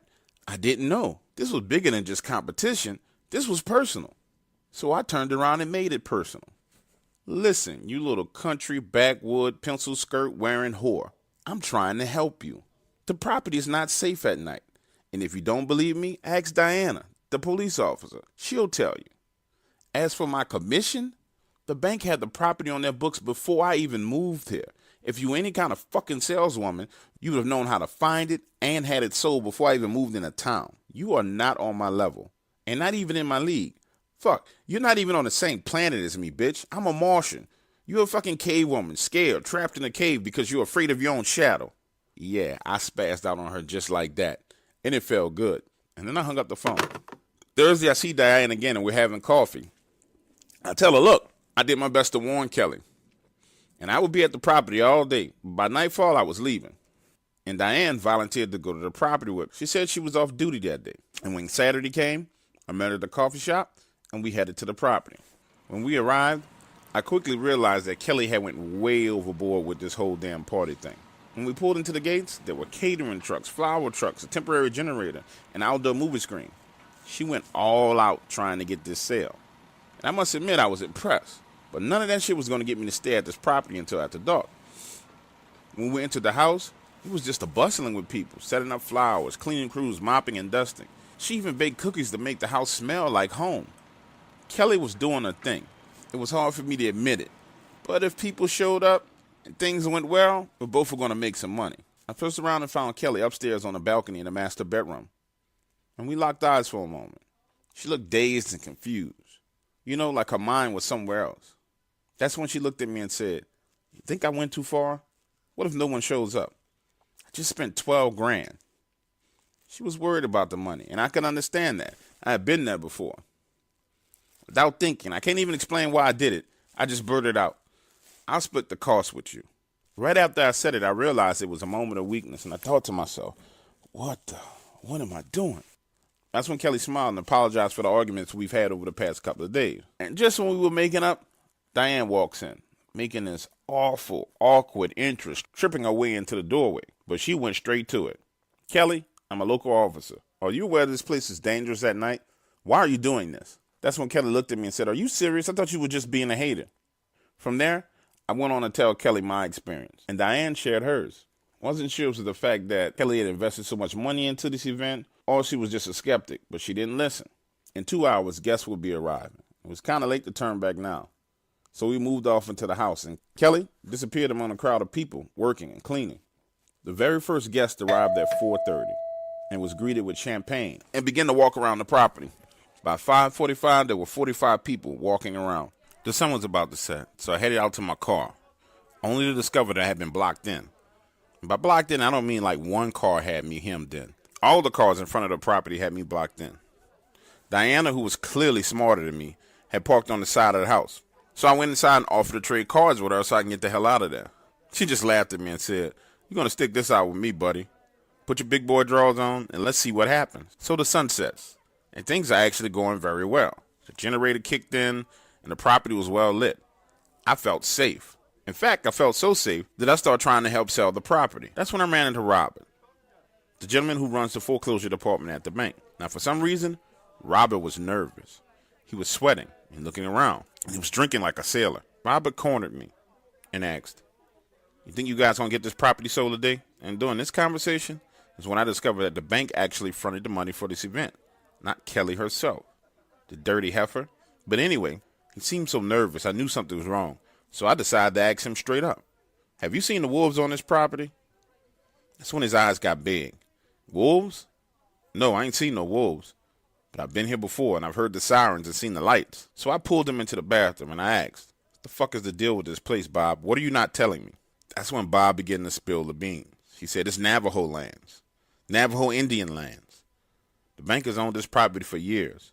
Our founders took it from them. In the back 10 acres were their burial grounds with mounds." All I could think was, you disrespectful mother. Talk about pissed off. I went to locate Diane. I wanted to tell her about this new piece of information, but she was nowhere to be found. That's when you started to hear the sound coming from outside. And this shit was creepy. Walking out of the front door, the sound was coming from the sky. And at first, I thought I was going crazy, figuring I was the only person hearing this. But when other people came outside and started to join me on the porch looking up at the night sky, it was clear that everyone was hearing this. There were no clouds in the night sky, and looking around, there was nothing to indicate where the noise was coming from. Just as suddenly as the sound started, it stopped. A few people took that opportunity to leave, but most of them just went back inside. So I went back to searching for Diana. When I found her, she was in the master bedroom on the balcony. "What's wrong?" I asked. She had her back turned to me, staring at the back of the property. "Just look," she said, towards the back of the property. I could see movement. "They're coming in," she said. "They're coming in." For me, there was no need for an explanation. I could see it with my own 2 eyes. It looked like animals on all fours, 5 of them to be exact.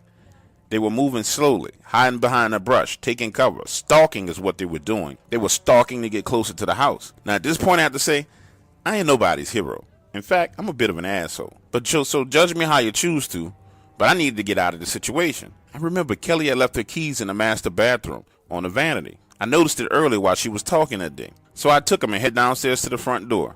Bob grabbed me by the shoulder and stopped me right about 10 feet away from the door and said if I can get this place sold, he would up the commission to 12%. If not, they were going to have to donate the land. For a second, I started to punch him in his face. He knew all this shit was going on this property, and he still let me come up here anyway. And that's when shit went crazy. The power went out. From upstairs, you heard 2 gunshots, and the damn siren sounds all returned at once. I was pushed out of the front door by people trying to exit the house, and I rolled down the steps. And panic set in. People were jumping over cars, falling over each other, trampling people. When I recovered from my fall, I made a beeline for the side of the house where Kelly parked her car. Got in, cranked it up, and when the lights came on, 2 of these wolves were standing right by the power generator. I may have possibly damaged a few vehicles getting out of there, and I possibly might have bumped a person 2 or 3 or maybe 4 on my way to the front gate. But I got out of there. Hours later, I got a call from Diana. She was worried and said she searched everywhere for me. Diana explained that it seemed as if the wolves didn't want to harm anyone. They just wanted to run everybody away from the property. They never even entered the house. or went near anyone's cars, but they growled and they howled from every direction. More people got hurt running than anything, she said. Then Diane explained to me there were only 2 cars left there. Bob, the guy from the bank, and mine. And no one had seen Bob anywhere. 48 hours later, Bob was found, wandering on the back 10 acres of the property. He was severely dehydrated and delirious, according to Diane. He claimed that the wolves dragged him away to that area and wouldn't let him leave. 2 days after Bob was found, that property was donated to a nonprofit associated with the Navajo Nation. I lost out on $175,000. Truthfully, I don't give a shit. I'm just glad that it's settled. Bob offered me another listing, a ranch closer to the border. I politely told him he could kiss my ass. I'm in full retirement, and if I want to sell real estate, I'm moving back to California.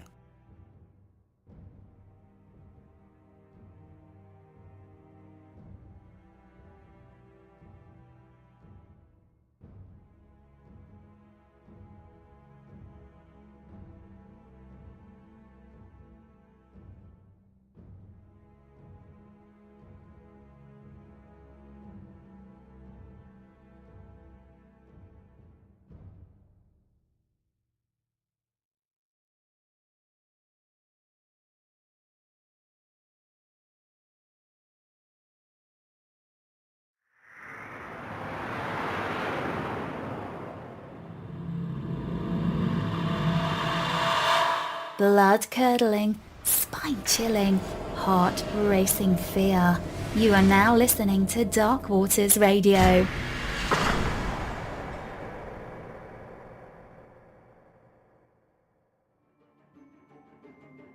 Yes, I see you guys are still here listening. But I noticed that you have not hit the like button. What the hell is wrong with you? Why won't you get the likes to equal the number of viewers here? Hit the like button immediately, or I will chop off your head and mount it on my wall.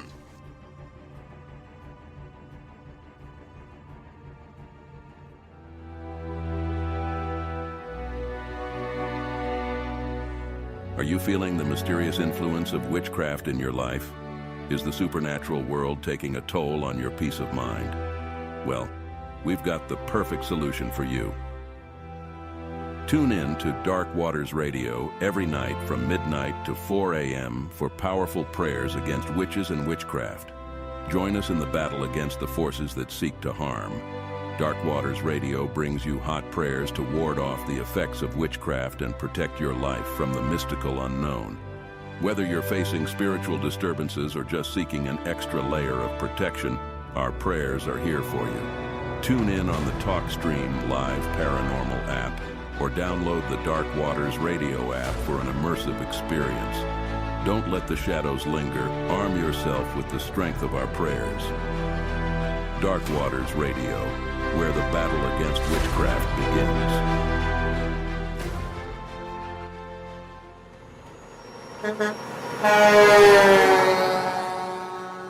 A Dogman encounter happened early one morning. You see, as a trucker, I spend very long hours on the road.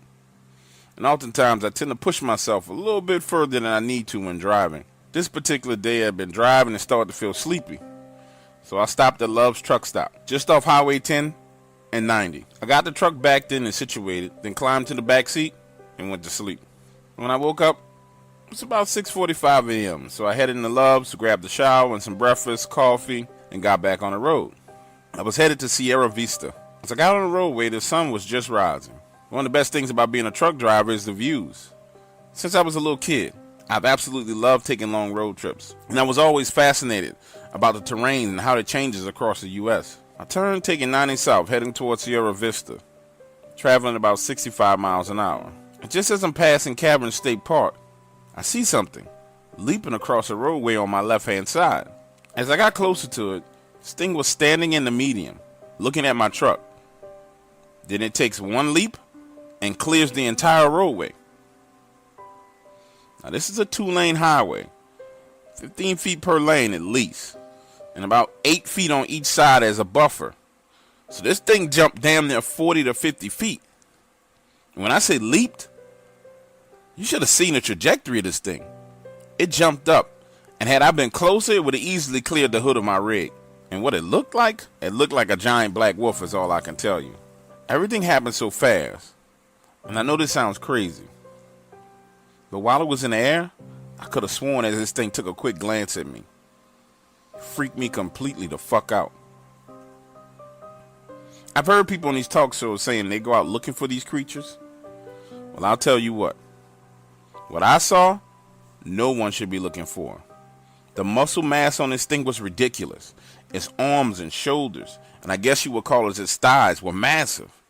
And the speed at which it moved, like nothing I've ever seen.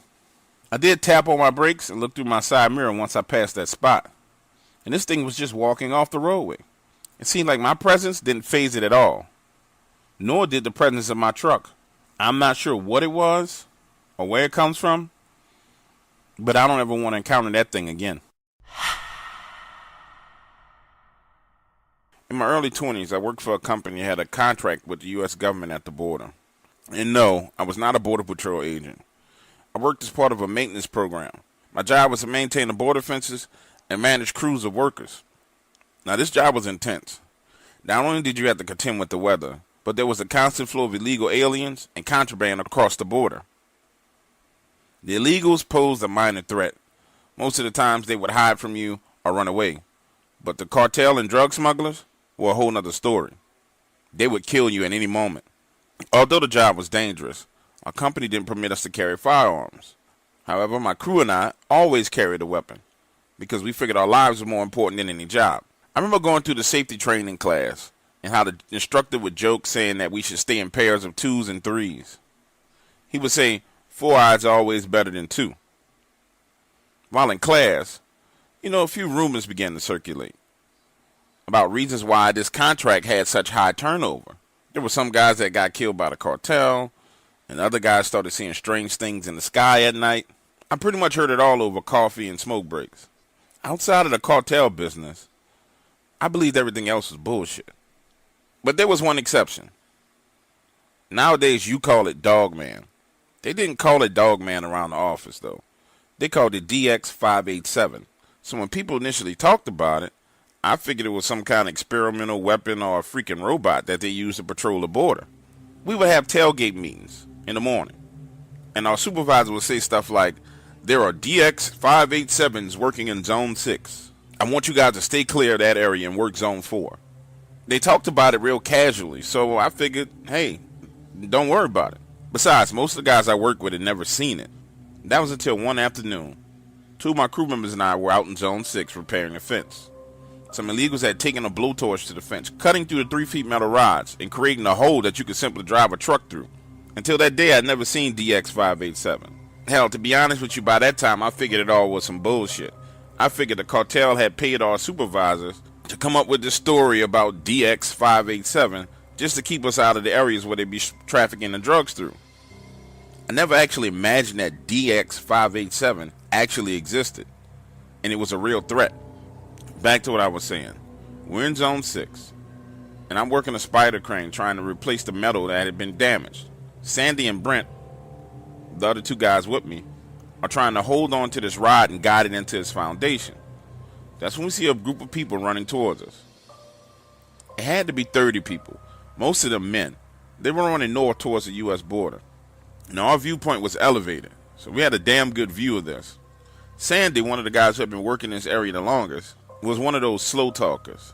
And he said, "Them people getting chased by something. I'm not sure what it is, but they running for their lives. It's time we get moving." The crowd was still a good distance away, and we decided we should start loading the truck. But that's when we started hearing screams and growling sounds. We all just stood there frozen, and it started to sink into us that this was DX587 at work. This creature actually fucking existed. Through my binoculars, I could see what looked like 2 huge dogs chasing these people. At first, I just figured they were being chased by a pack of wild dogs. Very big dogs, but yet just wild dogs. That was until I saw one of the dogs stand up on his 2 hind legs. For a second, I thought I was tripping. So I threw the binoculars to Sandy, telling him to take a look and not telling him exactly what I saw. And at first, he thought it was funny. He said, "Look at them dogs, having a field day with them." Then he went silent and said, "What the hell? That ain't no dogs." That's when he tossed me the binoculars and started tightening the straps on the truck, and we left. When we returned to the yard, it was dark, but our manager was still there in the office. This is where the strange part really starts to happen. He apologizes to us and said, "You guys should not have been in Zone 6 today." He went on to explain that he made a mistake in his morning briefing. He then said, "What you saw today was DX587 that we've been trying to avoid. I'm happy you guys are safe, but I'm going to have to let you go." Now, at this point in time, I'm completely pissed off. I asked him, first of all, how did you know what we saw today? Because none of us told him what we saw. Secondly, how are you going to let me go because I saw something? I was just doing my job. That went absolutely nowhere. And yes, we were fired because of what we saw. I was given a $13,000 severance check the very next day. And when that finally calmed down, I approached my supervisor like a man and said, "Hey, what the fuck is all this about?" And that's when he tied it all in this neat knot. He simply said we would never get any work done if people really knew what was out there. In other words, we would pay it off to be silent and go away, so they can keep their government contract and have a steady flow of workers. Ain't that a bitch?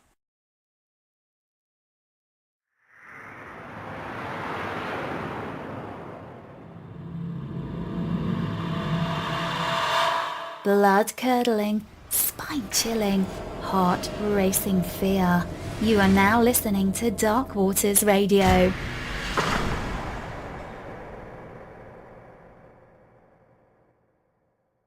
It's 11:59 at Radio Free America, and this is Uncle Sam with music and the truth until dawn. Right now, I got a few words for some of our brothers and sisters in the occupied zone. The chair is against the wall. The chair is against the wall. John has a long mustache. John has a long mustache.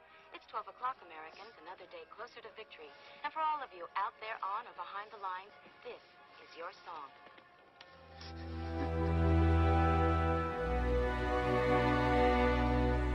Are you feeling the mysterious influence of witchcraft in your life?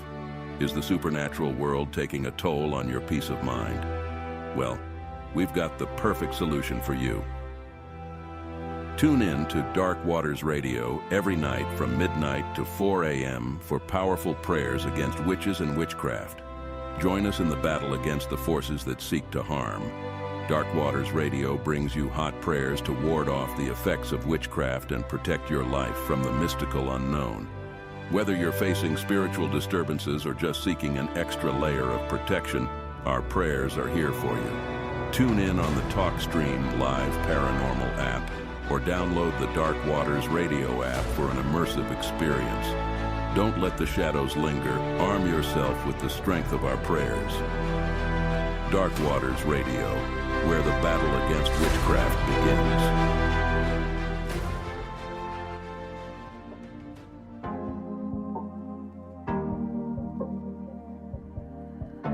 Your heart, keep it in your pocket for safekeeping. Don't ever let nobody be the reason you throw it out, you stop caring about it. Don't let your hair get in the way, can't be defined by your mistakes. You know you try really hard, but sometimes you fall, yeah, sometimes you fall. My whole life I've been petty. Picked up the trait as a kid. You see, growing up I was smaller and I got bullied. But I was smarter. So I would outthink the bullies. Get them to fight each other and then sit back and watch. I remember one of the kids that used to bully me had an accident on his bike. You see, he and his friends built a ramp and this fool decided to jump it. And all of the kids were standing around watching him. He made an outfit with a cape and all. And understand, my generation is long before any of the safety equipment that the modern generation had. There were no safety helmets, no knee pads, no elbow pads, none of that. So he's there on his bike about 20 yards away from the ramp and he's hesitating. Remember, this is the kid who used to bully me. So I start to cheer him on, getting the other kids to cheer him on as well. Putting gas in his tank. Now, looking at the ramp, the angle, the support, it was way too high. Definitely, absolutely no way in hell he was safely jumping this ramp. And sure enough, This fool takes off riding full speed, hits that ramp, the bike shoots straight up in the air, flies from under his legs. He falls from 8 feet in the air, slamming, landing on the back of his head. Now he's on the ground bleeding and screaming. All of his friends take off running and leave him, and I'm the only one standing there. He's saying, help me, please help me. Remember, I told you that I was petty. So I reach out my hand pretending like I'm going to pick him up, and when he reaches for my help, I jerk away and tell him, listen, you should have thought about all this bullshit before you decided to bully me. Now, a few days later, I see him at school. His head is swollen. He's got stitches. He's angry because I didn't help him. And remember, he's bigger than me. So that day, he whooped my ass. And I didn't see it as a problem. Yeah, he was punching on me. I blocked a few of them, curled up into a ball. But at the end of the day, his head was cracked open, and all I had was a few minor bruises. Anyway, I was 18 when I had my Dogman encounter. I'm on my way home from school. Springtime.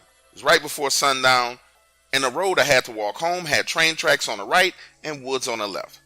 That evening, a train had stopped on the tracks loaded with these gigantic logs. I remember for the first time feeling like there was no escape as I walked down this roadway. And I don't want to confuse you, there was no reason for me to feel scared at the moment. It just dawned on me that if someone came speeding down that roadway, my only option was to run off into these deep woods or to try and climb up a train cart full of logs. Anyway, I'm walking along, right, when I suddenly get the feeling that I'm being watched.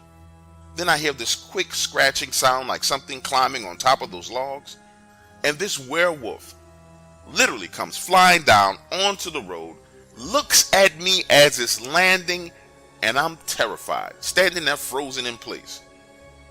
It squares up to me, stretching out his chest, his arms wide open. Look at me like, boy, if you don't get away from me, I'm gonna kill you. Listen to me, everything inside of me wanted to run. But I knew growing up in that area that you never ever run from a predator. And all I could think to do was to bow. So I bowed my head in submission. And it slowly walked away. Now fast forward, I get home, tell my mom what happened. She thinks I'm crazy. I try to tell my dad, but he's watching a football game. So I go to bed with no dinner, scared out of my mind. 2 days later, I'm walking down the same road. Keep in mind, this time there's no train, but I'm terrified, and I hear this truck coming up behind me. Looking over my shoulder, it's my sworn nemesis, the kid who cracked his head like an eggshell. He has this Ford pickup truck full of people, and as they pass by, they throw small rocks at me, cursing me out, calling me a wimp. He's hanging out of the driver's side laughing, calling me a loser. His girlfriend is in the passenger seat, egging him on. Now once they get past me, I grab the biggest rock I could find and chuck it at his truck. Now I threw it not thinking that I was actually going to hit someone, more as a way of making myself feel better about the situation. But I ended up hitting one of the boys riding in the bed of his truck. Now they stop, put the truck in reverse, and head back my way. So I take off into those woods, running my tail off, jumping over down trees, tripping, falling. And I can hear them running behind me, following me through the woods, screaming, "We're gonna beat your ass when we catch you." Now, understand, I was taught that the shortest distance between two spaces is a straight line. So in the woods, I started running zigzags, just random zigzag patterns, hoping that they wouldn't catch me. And it was doing one of these zags that I noticed the claw marks on the tree. These huge, long claw marks. And instantly, I stopped. Because now I'm remembering what I saw going into these woods. I have a decision to make. So I'm saying to myself, do I take this ass whooping, or do I keep running into these woods and possibly run into that creature that I saw on the road? I tell myself, no, we're not going any further. We're just going to have to take this beating. So now I've turned around and I'm making a beeline straight for their direction. My plan was to scream and just keep running past them. Well, that plan didn't work, because I get tackled by the same guy that I hit with the rock in the bed of the truck. Now I'm being held down while he's screaming for the others to come over in his direction. Looking at me, he says, "Boy, you got to be stupid. You ran straight into me. What the hell is wrong with you? You know we about to beat your ass." So I try to tell him, there's something in these woods worse than you think. And I believe that we're in its house, so we need to go. But he punches me in the face, laughing at me, and calls for the others to come over. When the rest of them arrive, he says, this limp dick bastard right here believes there's something in these woods. Now, imagine a scene. I'm laying on the ground, he's got me pinned down, they have me circled like hyenas, and they're laughing at me. Understand, I'm there pleading with them, saying, listen, I know we don't like each other. I know y'all gonna whoop my ass. That's fine, but whatever you do, please let's get out of these woods and get back to the road. And no, just like a pack of rabid hyenas, they're just laughing at me. So I'm squirming on the ground, break loose, try to get away, only to be kicked in the head. Now I'm dazed, got white spots in my vision, and they think it's funny until they hear the growl. And I know for a fact they heard that growl because I heard it, and they started to curse and swear, saying, what the F is that? So now all of their attention turns from me into the woods. And to be clear with you, we were deep into these woods. I ran at least 400 to 450 yards before I saw those claw marks and decided to turn around and run back in that direction. And these woods themselves, if you keep going further back, they connect to this ridge line that goes up and down towards a river. On the far end, close to that ridge, is where the logging operation was going on. Now, back on my feet, I step away, getting out of the circle they had me in, and say, look, man, for real, let's go. We can sort all this out another day. I'm scared. Let's go. Now pause right here in the story. Was I scared? Absolutely. No doubt about it. But it was one thing I knew. One thing I knew for sure about my bully, and I knew him better than he knew himself, was the fact that he could not stand being afraid. And he couldn't stand the fact that anybody around him would think that there was something that he was afraid of. So when I said that I was scared, deep down inside I knew that that would push him to go deeper, move further into those same woods. And exactly as I predicted, he did it. Now him and his crew have completely turned their attention away from me, and now they're moving deeper into the woods, trying to figure out what made the growl. Stepping further away from them, I say, listen, I wouldn't do that if I was you. But nope, they're not listening.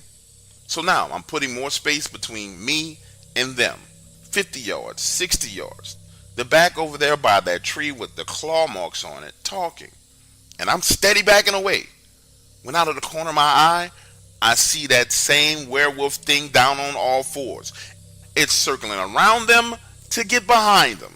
And I'm like, oh shit. It takes this quick glance at me, but keeps moving closer and closer to them, low to the ground, almost like it's crawling, head swaying back and forth, left to right. Now I'm angling myself 45 degrees away from everything. I want to turn and run, but it's too soon. So I slowly back away till I'm damn near 120 yards away from them. And you can barely see bodies through this thick brush and trees. Then I turn and run, hauling ass back to that roadway, pick up my school bag, and as I'm standing there catching my breath, I hear screaming.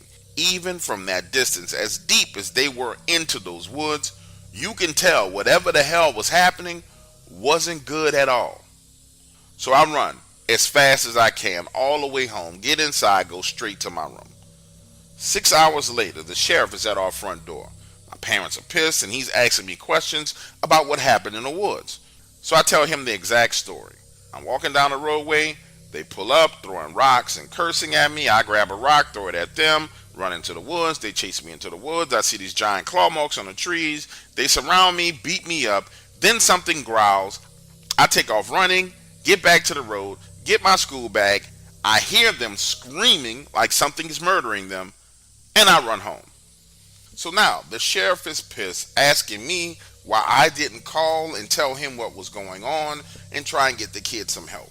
And I tell him, listen, it's none of my business what happened to them, because had the shoe been on the other foot, I promise you, these kids would have done nothing to help me. Angrily, the sheriff tells me that if there's any criminal charges that he can press against me, he will, and demands that I come with him down to the station and file a report as to what happened. So my dad and I get in the car, follow him back to the police station, and that ride to the police station is a whole nother story because my father is pissed off. He tells me that I embarrassed him because the sheriff came to his door asking questions about an incident that he knew nothing about. And I try to remind him I had just tried to explain that whole situation to them a few days before when I came home scared out of my mind, and neither him nor my mother believed me. So there was no reason for me to tell him anything else because he didn't believe me the very first time. And there was no reason for me to call the sheriff and tell the sheriff that a werewolf had attacked kids in the woods because he would have thought that it was a prank call. The only logical outcome was to let it play out, and if the sheriff came, explain all of it to him then, because now he would have evidence of the situation. Keep in mind, I got my level of intelligence and logic from my mother and not my father. One of the many things that my father resented about having me as a son. Anyway, now we get to the police station, hop out, follow the sheriff inside, and when we walk into the station, guess who's sitting in the lobby? Mr. Egghead, my nemesis. And you can tell looking at him that whatever happened in those woods, oh boy, it had to be bad. Moments later, the sheriff, my father, go into the office to talk in private, and I sit down right next to him. And I say, man, are you okay? But he's gone. I mean, space cadet gone. This blank stare in his eyes. And that's when he tells me what happened. He starts by saying, you know, this is all my fault.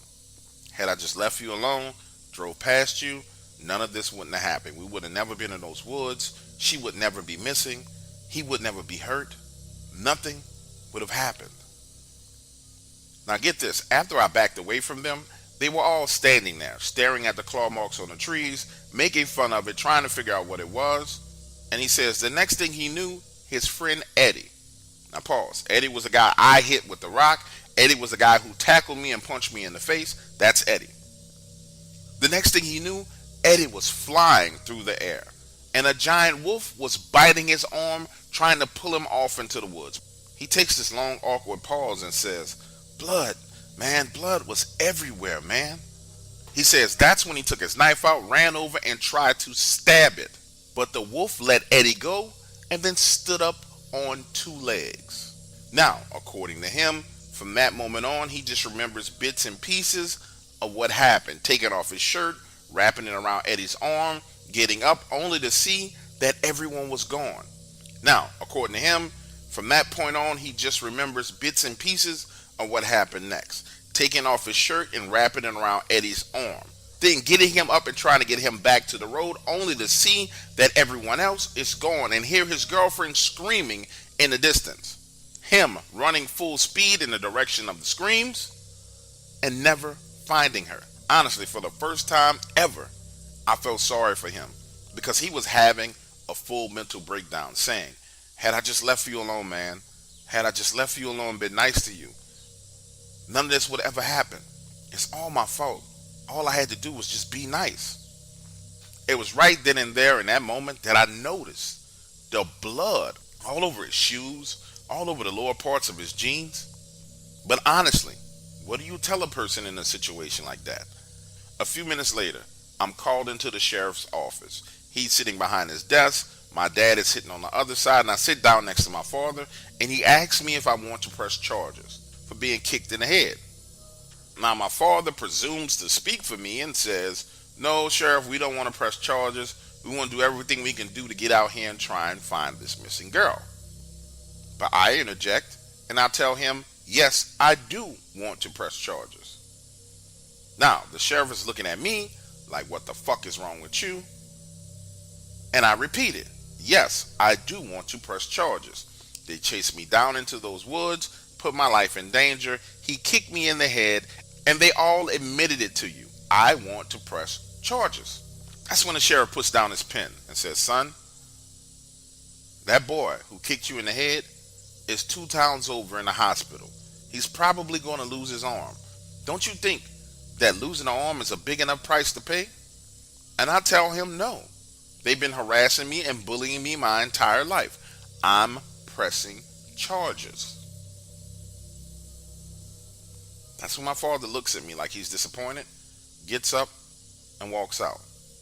And when it's time to leave, I go outside and realize that he's left without me. So I turn and go back inside and ask the sheriff for a ride home. He's pissed and says all his deputies are out looking for the girl. Now I have to walk back home. It's 10 p.m. and I gotta walk down that same damn road. Was I scared? Absolutely. Scared out of my freaking mind. But I walked it. And when I get home, my dad is sitting on the sofa. He's like, I figure since you a man now and you know it all, you could find your own way home. Listen, I knew he was trying to get a rise out of me. But I also knew that being 18 years old, it was my decision to make. So I didn't respond. I just went upstairs to my room. Days went by. I mean, 5-6 days. And there was no sign of her. Listen, the school was in an uproar. There were rumors that she was raped and murdered. It was getting all the way out of hand. But by the time graduation rolled around, she was declared officially missing. And people seemed to forget about the whole situation. But I was never able to forget about it because my father stopped taking me places. I had to constantly walk down that same road to and from school every day. And I want to be clear with you, I never saw it again after that. But every now and then, I would get that feeling that I was being watched. And when I felt that way, I showed respect to this thing. I would turn to the wood lines, bow my head, and say, listen, it's just me. I'm on my way home. When I graduated, I left that town. And my mother and I still speak, but my father and I are estranged. According to him, I'm to blame for what happened to those kids. But the truth is, I was a trapped baby. My mother got pregnant before they were married, trapping him in the relationship. By her being pregnant, that forced them to get married because in those days, that's just what people did. My father resented me. To him, I symbolized nothing more than one giant mistake in his life. And then the fact that I took the intelligence traits from my mother as opposed to the athletic traits from him really made the situation worse. Now, that was my Dogman encounter, and truthfully, it was my life story. Today, I have my own family, and my son knows he's loved, and so do his siblings. As for my nemesis, he was never the same. That day in the woods changed him forever. We actually were at college together for a while. I helped him with books, and he helped me meet my wife. Then, one day, the poor guy just had a mental breakdown, took a ride on a crazy train, and never got off.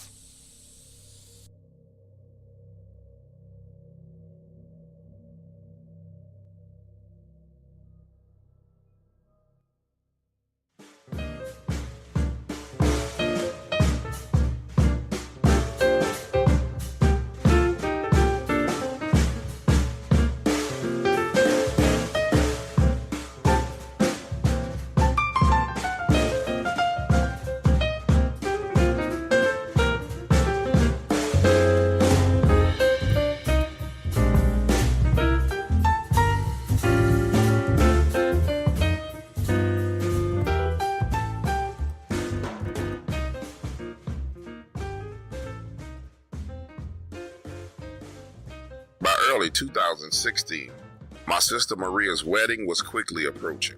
And for her bachelorette party, she wanted to go to New Orleans, Louisiana, hang out on Bourbon Street, drink, have fun, and be merry. Things went extremely well for us. Eating food, drinking hand grenades, visiting strip clubs. It was all good until one of the girls in her wedding party suggested that we take a nighttime swamp tour. Now, to be clear with you, we're all from Atlanta, Georgia. Not the city surrounding Atlanta, from Atlanta, Georgia. And none of us, nobody in the wedding party, had ever been to a swamp. However, I found myself being the only one who was in protest. Listen to me when I tell you, I tried to talk my sister out of it. I told her the only thing in the swamps at night were mosquitoes, giant alligators, huge spiders. There was no reason for a bunch of single women to go on a nighttime swamp tour. But it seemed like the more I fought with her, the more she wanted to go. And understand, that's how it's been since we were children. I tell her we need to go right, and she says we need to go left. So as you can imagine, the next day, we end up taking a nighttime swamp tour. Now, in order for you to understand this, the nighttime swamp tour wasn't at 5 o'clock in the evening, it wasn't at 6 o'clock in the evening, it was at 8:30 at night. We're talking about a real nighttime swamp tour. And I knew there was a huge potential for things to go bad when I noticed that the gentleman who was guiding this swamp tour, not only did he have a pistol mounted on his hip, but he had a shotgun on the front of the boat. Now imagine the scene as 5 of us and him out on a boat, riding around in the swamps in the middle of the night in the darkness. I was surprised at the fact that the mosquitoes weren't biting us. The boat is moving along through the water. The tour has been going on about 10-15 minutes. He shines the light into the trees, and all you see are these eyes looking back at us. That's when the tour guide goes on to tell us that the swamp is really not a safe place to be in at night, because there are hundreds of gators in the water, each and every last one of them searching for their next meal. Then this man proceeds to open a cooler, pull out 2 full-grown raw chickens, and feed these alligators right at the side of the boat. Listen to me when I tell you, I don't know what your idea of fun is, but to me, this was not fun at all. Being out in the swamps in the middle of the night was absolutely terrifying. And soon, it was going to get way worse. Because we're riding along, we start to turn and go into this wide cove. Now, I can't explain to you how swamp gas or swamp fog, as he calls it, works, but this particular area had this dense fog right on top of the water. And so you understand, we had only traveled no more than 175 yards from where we were feeding those gators to this area, and there's fog everywhere. That's when he stops the boat, turns out the lights, and starts telling us ghost stories about how this particular cove is haunted, about witches, that there was a voodoo witch that lived back here and how she was murdered by the locals. And ever since that day, her spirit has haunted this cove. And if you've ever been on any kind of ghost tour or scary tour, you know how the tour guides are. They're extremely dramatic. So he's going on about how every now and then, when he does a tour in the middle of the night, that someone would see the ghost of this woman drifting through the trees. Did that scare me? No, not really. But what happened next scared the living shit out of everyone. Because as we're sitting there in the darkness, you start to hear what sounds like something moving in the trees. And by movement, I mean it sounds like something is literally scratching and digging its claws into the trees as it either climbs up or climbs down them. Now listen to this. The tour guide hears the exact same sound we hear, and he starts to tell us stories about the rougarou, a werewolf creature that's known to live in the swamps. And at first I'm thinking he's doing a bit, like there's some speakers mounted in the trees and he's got a remote or something like that, and he hits a button and it makes the noise. But no, this was no joke. Because the next thing you know, we hear this roar that turns into a growl so loud, and it's so loud and so deep, I feel it in my bones. Now, have you ever heard a sound so nasty and wicked that it made your skin crawl, the hair stand up on the back of your neck? Well, that's what this sounded like. Scared the shit out of everybody in the wedding party. But I knew we were in trouble when I looked over at the tour guide. His eyes were wide open. His hand is now on his pistol.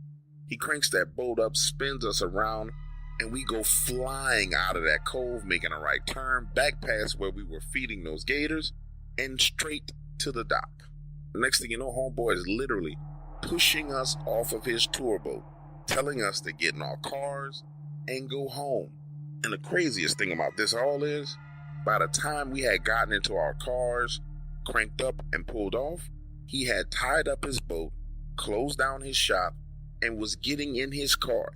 He actually passed us up on the highway as we were leaving. Now, I can't tell you what it was in that tree. I can't tell you if it was a rougarou or if it was Dogman, because I'm not sure what it was. But I can tell you based on his reaction that whatever the hell it was real, and it scared the hell out of him.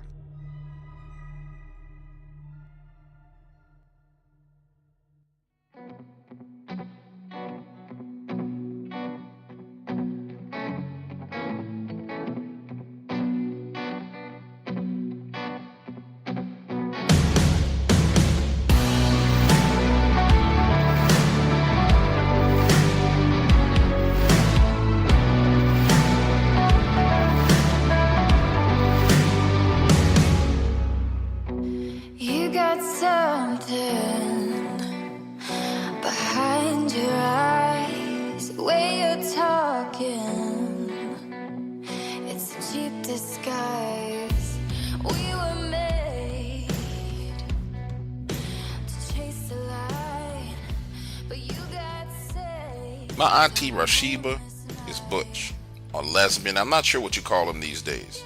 But what I can tell you is she doesn't identify as a man. She sure as hell is built like one.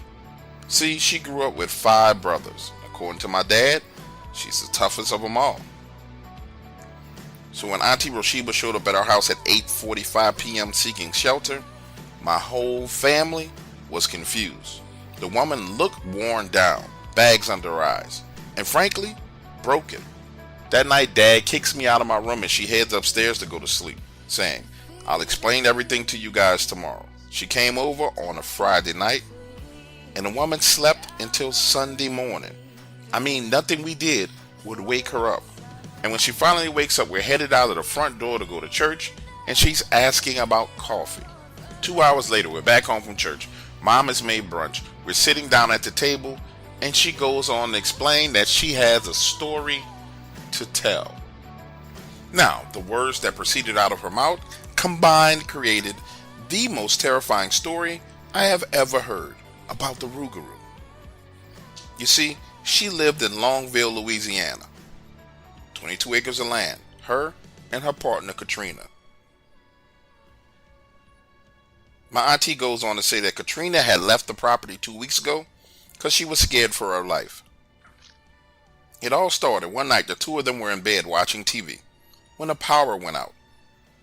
Auntie Rashiba, being the prepper that she was, goes out the back door to their little shed and turns on the generator. Right then and there is when she hears Katrina screaming at the top of her lungs. Rushing back inside of the house to the bedroom, she finds her down on the floor, body curled into a ball in the corner of the room. The bedroom window open and the screen slit with what clearly looks like 3 claw marks. And over the next 45 minutes, she tries her best to calm Katrina down. But nothing will work. Finally, an hour and a half later, Katrina explains that when the power went out, she decided to get up and open the window to let some fresh air in. And you know how it is when you walk to the window to open it, you don't necessarily look out of it, you just hit the latch and slide it open. But when she turned to look out of the window, she saw this snout and these teeth pressing against the screen. Eyes wide open, fully dilated, quickly adjusting to the darkness. She realizes there's 2 gigantic yellow eyes, the size of the palm of her hand, right there in the window. It scared her so much she reaches to close the window. This gigantic claw hit against the top of the window. It began to slide all the way down.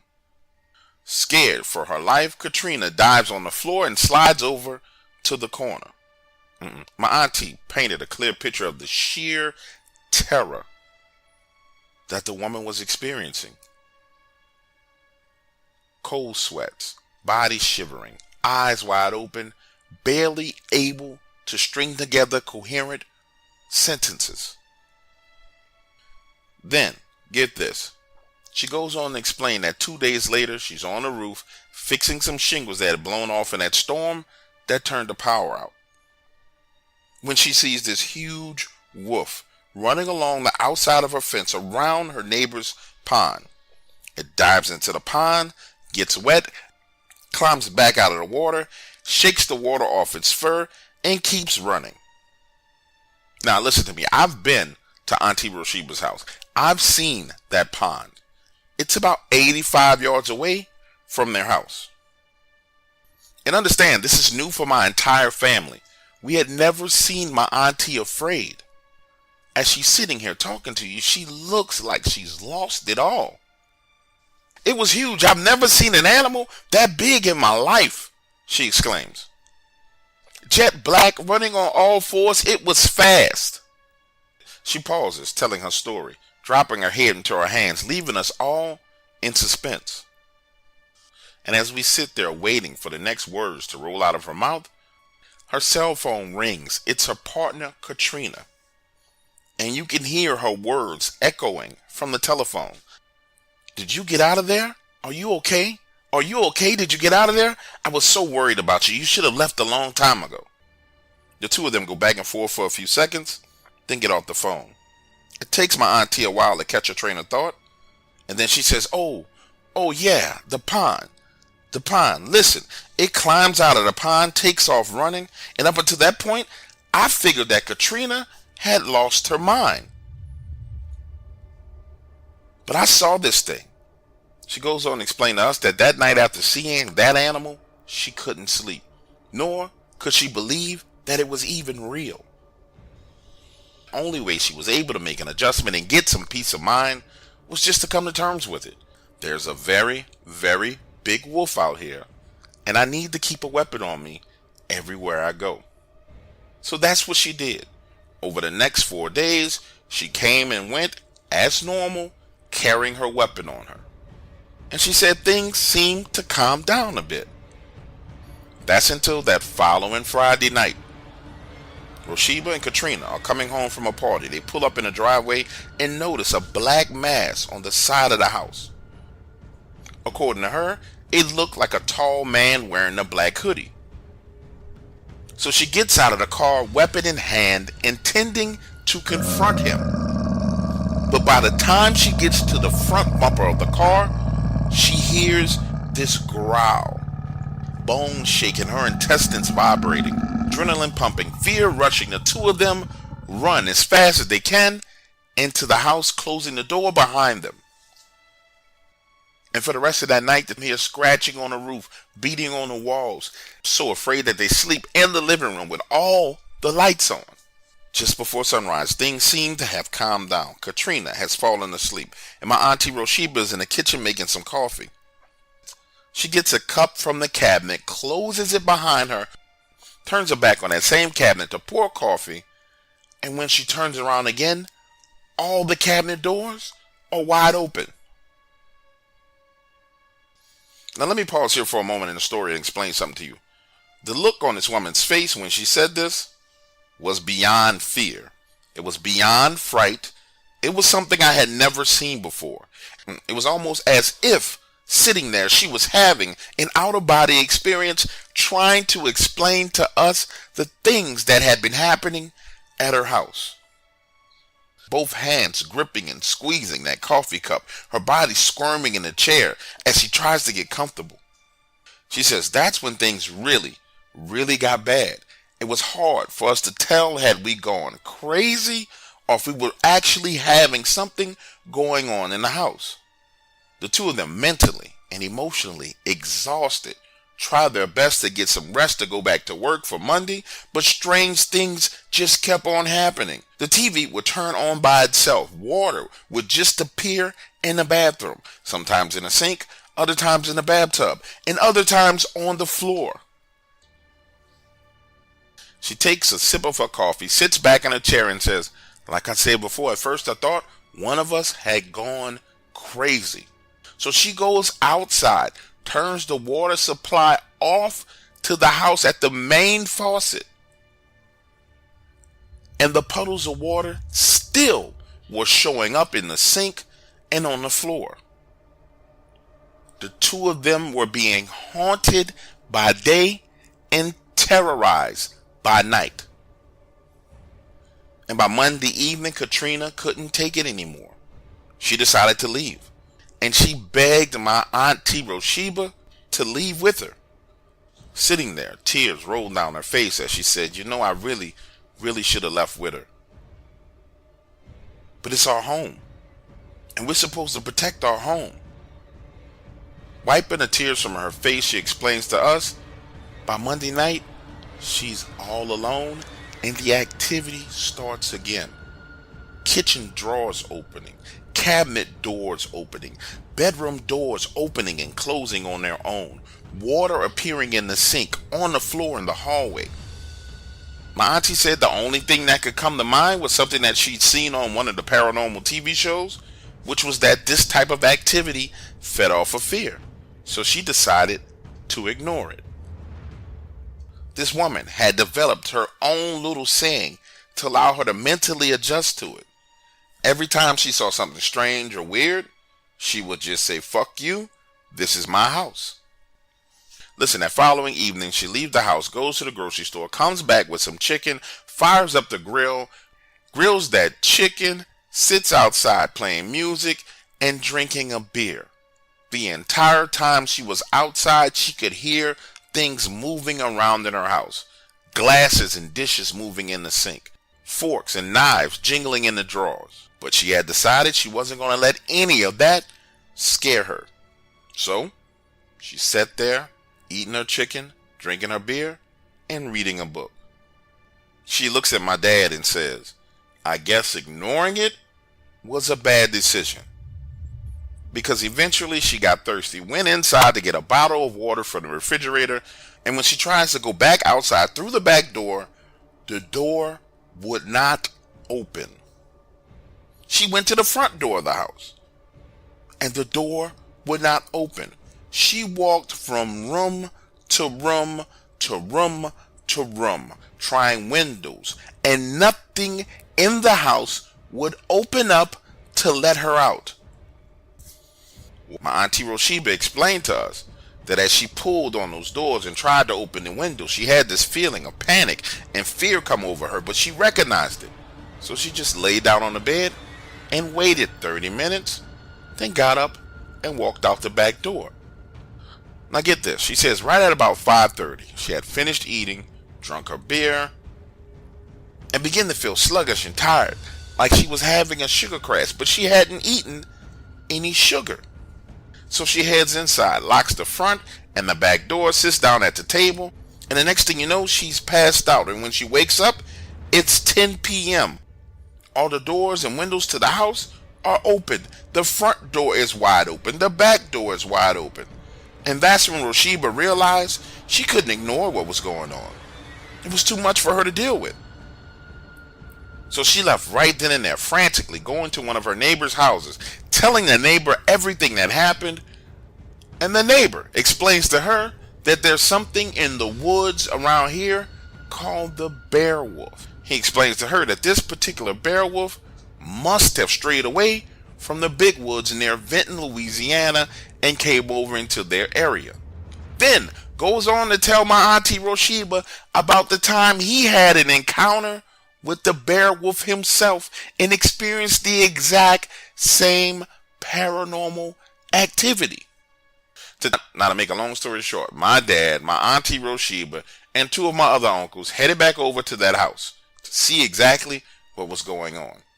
Now, I can't tell you everything that happened while my dad was at that house, but I can tell you this. He was gone for one night, and the two of them came back at 6 o'clock in the morning. They never explained to me everything that happened, but I know one thing. By 8 o'clock that morning, they were on the phone arranging for a U-Haul truck and movers to get her stuff out of that house. My auntie Roshiba now lives in Houston, Texas. Now listen to me. I've asked my auntie, I've asked my dad, I've asked my uncles to explain to me and tell me what happened when they went back to that house. But whatever the hell happened was so scary that none of them want to talk about it.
story is a little bit hard for me to tell, mainly because I still work for this company and for the guy who got me this job. So I will give you some background information about me, but please, please, please understand that I cannot share everything with you. And for one moment, think about someone other than yourself and realize that I have a family to feed. Now, as you are aware, there are a few major railroad companies in America. Norfolk Southern, Canadian Pacific, KC Southern, and many more. But what most people don't realize is that the railroad companies were the original American monopolies. They were what Facebook, Google, and Twitter are today. But when it comes to sheer power and ruthlessness, nobody, and I mean nobody, compares to the railroad industry. I know this for a fact because I've worked for them for over 34 years. Criminals and cartels using trains to smuggle drugs and guns all over the United States. If I were to share with you some of the things that I've seen and been involved with, you would lose your shit. It would shatter the reality of what you believe to be true. I'm talking about things ranging from just dumb people pulling out on the tracks and their cars getting stuck, all the way up to nuclear warheads being stolen, moved across country, trains being bombed by fighter jets, and the news tells you that it was a train derailment. You guys have absolutely no clue the level of chicanery that goes on with our railroad system. But this particular series of events happened in 2016. I'm away from work on a 2-week vacation with my wife and my grandchildren. He says, hey, I need you to do us both a favor. Fly out tomorrow. They're looking for a train driver. It's an off-the-books operation, one-way trip. They fly you back home when you're done. The pay is $15,000. You keep 10, I keep 5. Just for me bringing this to you.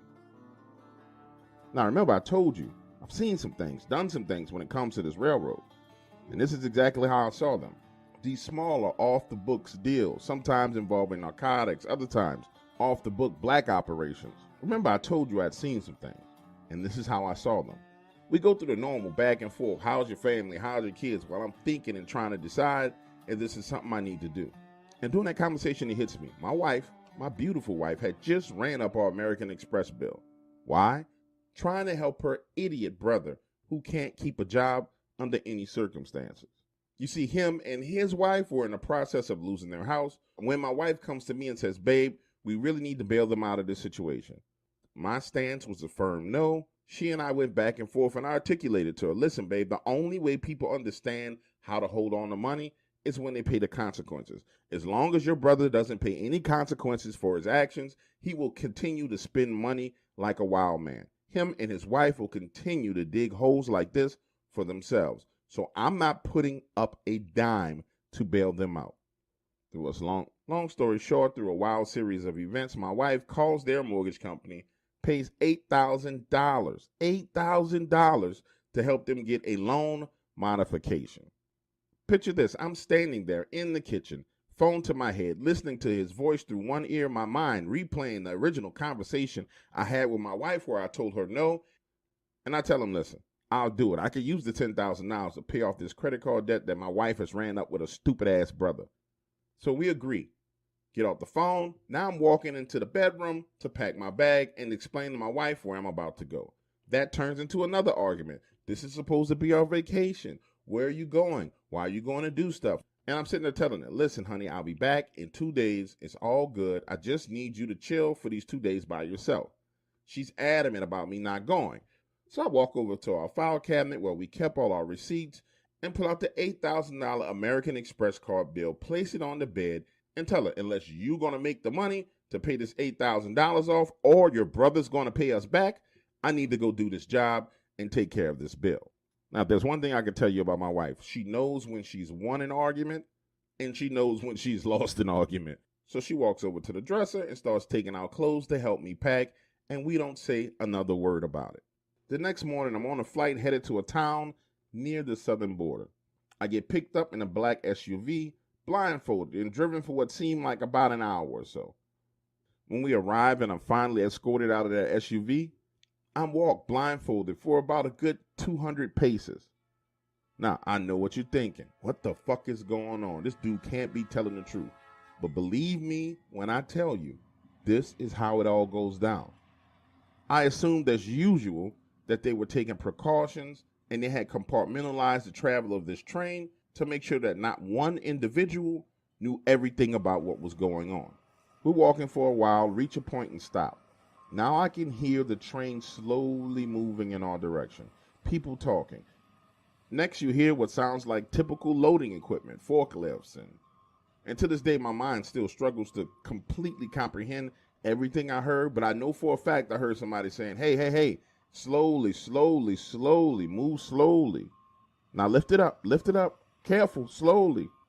I hear the brakes on the train as it comes to a complete stop. Then I'm walked to the left, and we stand there for another 15 minutes as I assume they continue to load the train. As I hear multiple people moving back and forth, but mostly one person talking, giving orders like, load that first. Good job, gentlemen, good job. One more, and we're done. Careful. Slowly. We don't want it waking up, slowly. And there was one point in time where that man with the commanding voice was extremely close. I could tell it was him, but I couldn't quite make out everything that was being said because he was talking in hushed tones. And a few minutes later, my blindfold is taking off, and I'm standing at the front of the train, handed an envelope, and told to get her moving. Looking back, I was only pulling 5 cars. Talk about a small load. Somebody had gone through a lot of trouble to make this happen. Now, on board the train, I open the envelope, and my instructions are very, very simple. Drive this train for 500 miles. Do not stop under any circumstances. Do not open any of the train cars under any circumstances. Do not allow anyone else to open the train cars under any circumstances. Inside, looking around the cabin where I was, I noticed several high-powered rifles, handguns. Honestly, a whole bunch of stuff was in there that I figured I didn't have a need of using or having at all. That's when this gentleman boards the train, introduces himself as Tom. He says, listen, I'm here to make sure everything for you goes all right. Let's get this train moving. Now, Tom, and I doubt seriously if this was his real name, Tom looked like he ate people for a living. You know how some men have that look in their eyes? Like there's this thin membrane holding back all the death, murder, and destruction that's inside of them? That's what Tom looked like. He wasn't particularly a big guy, no more than 6'2", 6'3", slender, well-defined muscles. But you can tell that he wasn't the guy that you wanted to play with. He looks at me and said, hey, let's get this train moving. But it wasn't until I put the train in motion and slowly started to pull off that I realized there was something different about this train. Now listen, every train has a pilot. And for those of you who don't understand what it is, a pilot is at the front of the train, and it's used to ensure that it can knock anything off the tracks that may cause the train to derail. Normally, the pilot is just flat. This pilot had been modified. It protruded outward on a 45-degree angle and had spikes on it, and extended 20 feet out in front of the train. As we're moving along, I look at Tom and said, hey, this is a weird pilot on this train. Why does it have spikes on it? What were we expecting to see on our way to our destination? Tom just replies, listen, we haven't seen anything on this trip thus far, and I'm hoping we don't see anything moving forward. This is the last leg of the trip. Let's just get this done and get it over with so we can get home safely. Now the train is moving along. Everything is going smooth, and I'm trying to make small talk with Tom. So, where you from, Tom? His eyes were locked on the tracks up ahead of us. They dart to the left. He gives me this quick look, saying, you really don't need to know or want to know any of that information. I noticed that he has a scar, and it runs between his pinky and his ring finger all the way up his wrist. And I said, well, Tom, okay, if we can't talk about where you're from, at least tell me the story of how you got that scar on your hand. Again, his eyes dart to the left, and he quickly says, those are claw marks. And jokingly, I reply, oh, I get it. You one of those guys that goes to Africa and does the big game hunting. Man, I never understood people who do stuff like that. Expecting him to bite on that line, he doesn't. he just stands there quietly staring at the tracks. It was right then and there that I realized that this guy wasn't going to freaking talk to me at all, so screw it. Let's just get this train where it needs to go, and I'm going to keep my fucking mouth closed. We had been riding along for about an hour, hour and a half, when we felt the first jolt. And by jolt, I mean something at the rear of the train had moved and transferred that force through every car all the way up to the locomotive. We both felt it. I look over at Tom, and he doesn't seem to be bothered by this one bit, but I am. I've been on trains my whole life, and I know the type of force that it takes in order to make something like that happen. And if we had cargo on board with that kind of force, it meant only one or two things. Either they had put some form of liquid inside of the train cars that as I pulled off, it started sloshing back and forth, and that perpetual back and forth movement had made it slide, and I was banging into either the front or the back of one of the train cars. Or they had loaded something or someone else inside of those train cars that was way more dangerous than I could ever imagine. I wouldn't call myself a conspiracy theorist because I've seen a lot of shit in my life. And I believe in everything. I believe that our government has men who can transform into the Hulk like on TV. I believe there's a fucking Superman. I believe in fucking Batman. I believe that the inspiration for all these different characters comes from people somewhere around the planet or in another universe that are really alive. So now with nothing else to do, my mind is racing, thinking, okay, what the fuck do they have in the back of this train? Now, jokingly, I say to Tom, man, with a train shifted like that, feel like y'all got some Jurassic Park type shit in the back of this train. But he never takes his eyes off the track ahead of us. We spend the next 30 minutes in silence. I'm looking down into my bag, digging around, trying to get me some bubble gum and some water, when I hear Tom say, "Did you see that? What was that?" Quickly shifting my eyes up to the train tracks, I don't see anything. He tells me he just saw something dart across the track up ahead. And I gotta explain to you the look on this man's face.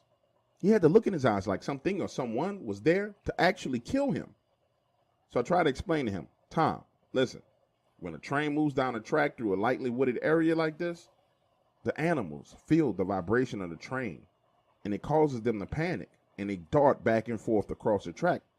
I tell him I've been on jobs where confused deer would dart back and forth across the track, trying to figure out which direction to go into, until eventually they got hit.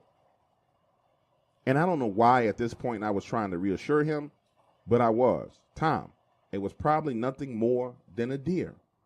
Over the next 30 miles, the terrain began to change. Originally, it was low-density forest, but as we moved further, the woods became more and more dense. Something that I really, really enjoy. Opening the window, letting some fresh air in. I love the smell of the woods, that cool breeze coming in. And that smell of nature, you know how it is when you're out in the woods. It's so much better than anything you experience living in the city. As I'm opening that window, we feel the train jolt again. Honestly, this time it's 3 times harder than it was originally. To me, it felt like the Incredible Hulk was in one of those train cars behind us, and he was fucking pissed off. Because of the noise that the train made, I couldn't hear any sounds, but I could tell by the look on Tom's face that he was getting concerned. Because he grabs one of the rifles, opens the door, and heads out the side of the train. Now, to be clear with you, I've been riding on trains my whole life, and that's some shit you just don't do. You don't go outside of a moving train under any circumstances. But he does it. Him making that decision immediately let me know that we wasn't transporting no fucking liquid fluids.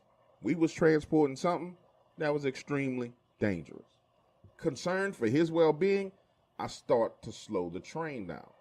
I walk over to the side where he was standing, peek my head out, and now I see him literally climbing up to the top of the moving train car. So I slow it down even more. My eyes are no longer on the track because I'm trying to figure out what the hell he's doing on top of the train. He's moved out of my eyesight when I hear this impact towards the front of the train. When I turn my head and look, all I see is blood on that pilot at the front of the train. So now I'm screaming, Tom, Tom, Tom, trying to get his attention Because normally when you hit something on a track and you're not sure exactly what it is, you slow the train down, stop, take a look, and make sure it wasn't an actual human being. But my instructions were specific. Do not stop this train under any circumstances. So for the next 10 minutes, the train is still moving along. I'm there panicking, freaking the fuck out, because I'm not sure what the hell I just hit. In my mind, I'm thinking, nah, it couldn't have been a person. No person's going to walk out in front of a train with this kind of pilot on the front of it. You would have to be freaking insane in order to do something like this. Finally, Tom climbs back inside the cabin with me. I tell him, listen, we hit something, and I don't know what the fuck it was. I was too busy looking back at you. I took my eyes off the tracks, and next thing you know, there's blood everywhere. Now, this was the first time that Tom had literally squared his body to mine, looked me straight in the eyes, and said, listen, I need you to get this train up to speed, and no matter what happens, no matter what you hear, no matter what you see, do not slow this train down. Do you understand? And I realized I had to look like a confused, scared child as I'm nodding my head, because he repeated it again. This is an order. Do not slow this train down again. No matter what I do or what you hear, do not slow this train down. It is way too dangerous if you slow it down. And it's at this point in time when he and I have this slight disagreement that leads to him putting a loaded pistol to my head. Because I simply say, Tom, I don't know if you know this, but I can't make this train go any faster than 65 miles an hour. In fact, I'm not supposed to go any faster than 59 miles per hour. And that's when this man pulls his gun from his holster, takes a step back, and points it directly at my head, saying, make the train go faster. You're not listening to me. Make the train go faster. So now I'm making the train go faster. Keep in mind, this is not my train. This is their train. So I look at him and tell him, you know what? Fuck it. If this bitch derails, at least both of us are going to fucking die together. So I start to bring the train up to speed faster. We move from 45 miles per hour to 55, from 55 to 60, from 60 to 65. And then the PTC system kicks in. He looks at me and says, why are we not going any faster? And I explain to him, Tom, somebody on your end did not disable the PTC system, which combined with the other systems limit the speed of the train. If you wanted this train to go any faster than this, then you guys should have consulted with one of us first, and we could have removed the systems, and we could go 150 miles per hour in this motherfucker, but we can't because the system is intact. And now I'm pissed the fuck off because he's standing there with a pistol pointed at my head, not realizing that I've been in the same situation before with way worse people than him. And the best way to get my fucking cooperation is not to put a gun to my head. So I tell him, Tom, the best way to get me to cooperate with you is not to put a gun to my head, but explain to me what the fuck is going on and why we need to remove this system. If you talk to me, maybe we can work together and get the issue resolved. But pointing a gun at my fucking head is not going to get you anywhere, because if you fucking shoot me, what happens to the train, Tom? How do you move the train if you put the bullet in my head, Tom? And you can tell by the look in this man's eyes that everything that he's accomplished in life, he's done it by brute force. He puts the gun down and he says, listen, we need to get this train moving faster and get to the rendezvous location because there are other parties interested in rescuing the cargo. So now I'm putting two and two together in my head thinking, okay, we got some kind of high value target on the train.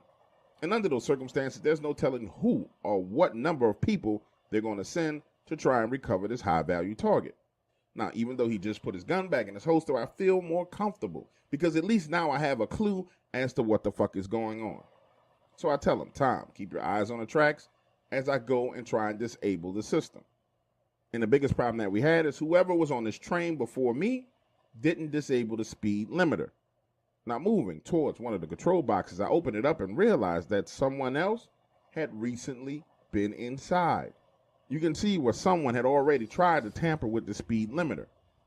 When I see Tom again grabbing a rifle, and going outside of the train. And I'm thinking to myself, this motherfucker is psychotic. And I hope he gets his dumb ass on top of this train because I'm about to make it go 100 fucking miles an hour. And he falls to his fucking death. It takes me about 5 minutes to bypass the speed limiter. The only limitation to the speed of this train was the limits of the train itself. So now I'm bringing it up faster. We're going 75 miles an hour, 80 miles an hour. Somehow Tom's crazy ass is still outside of the train, and that's when I start to hear gunfire. And not like brrrr, automatic gunfire shots. Tom is on top of the train, and he's firing off these single shots. Pow! Pow! Pow! Pow! Pow! But looking out, he's too far back for me to see exactly what he's shooting at. The train jolts again, and I'm like, what the fuck is going on? So now I find myself opening the door to a moving train, holding on, leaning out, trying to see what the fuck is going on. And let me tell you, that was the first and the only time I stuck my whole body outside that train to take a look. Because running along the side of that train were 5 gigantic wolves running along trying to keep pace with the train. And when I say gigantic wolves, one of these things was the size of a mini Fiat. We're talking about big freaking wolves. Now, I'm standing there in shock, staring at the tracks, trying to figure out what the fuck have I got myself into, when Tom climbs back into the cabin like nothing strange or weird is going on. There was this awkward silence as I stood there thinking to myself, do I ask this man what he was shooting at, or do I just ignore the shit and pray that we get to where we're going? But I could not hold this question back. Tom, what the fuck are those gigantic wolves that are trying to run down this train? He looks at me and says, those are the interested parties that I was telling you about, and that is the reason why you cannot slow this train down. I tell him, listen, Tom, this is my job. I know what I'm doing. If we move any faster than this, we could have a serious problem on our hands. I try to tell him we won't be able to slow down at all if anything is laying across these tracks. We need to maintain this speed. Listen to me. For the rest of the duration of this trip, Tom continues to climb in and out of the cabin to the top of a train that is moving at this point in time 80 miles an hour and starts firing rounds at these wolves. Now listen to me. It was at this point in time that I was able to put all the pieces of the puzzle together. We weren't transporting any kind of dangerous fluid or liquids or any high-value target human being. We were transporting one of these wolves. And these things had to be super dangerous because the closer we got to our destination, I started to notice other men in the woods with rifles. And let me explain to you the actual destination that we got to. Imagine pulling up to a gigantic stone wall, machine guns on top, gates wide open, the train pulling in. This looked like some Nazi Germany type bullshit. Believe me, up until that point, I thought that we were still inside the United States of America. But based on what I was seeing, there's no way, absolutely no way, that that type of shit was built inside of our country. Because if they built shit like that in the United States of America, then we have problems because the citizens don't know anything. When we arrive inside of this place, they close the gates. Tom climbs back in, blindfolds me, and escorts me off of the train. Listen to this. They load me into a helicopter. And before the door closes, Tom says, you did a wonderful job under the circumstances. And if we need your assistance, we will call upon you again. And I'm sitting there thinking to myself, motherfucker, you crazy. This is my last time ever doing any fucking thing like this. The helicopter takes off. We fly for a long time. Land, I'm put into another SUV. And when the hood is finally taken off my head, I'm back at the original airport where they picked me up at. I take the last flight home, get to the parking garage. I'm just sitting there in my truck. Cell phone rings. It's my friend who got me into this shit in the first place. He says, hey, I don't know what you did, but they sent us $35,000. I'm wiring everything to you except for my 5. And the next time one of these jobs come up, I'll get in contact with you again. Now, I realize there are going to be people who listen to the story and say, oh, this is bullshit, it's a lie. And that's fine with me. But I've told you everything that I can tell you while simultaneously telling you nothing at all. And if you can't read between the lines and get to the truth, then that's on you.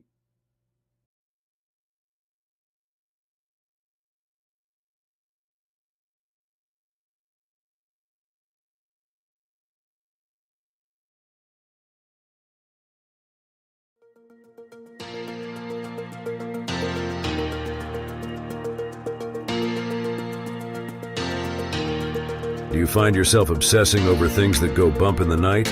Are you losing sleep, battling with near-success syndrome, and pouring sugar on your haterade in the kitchen?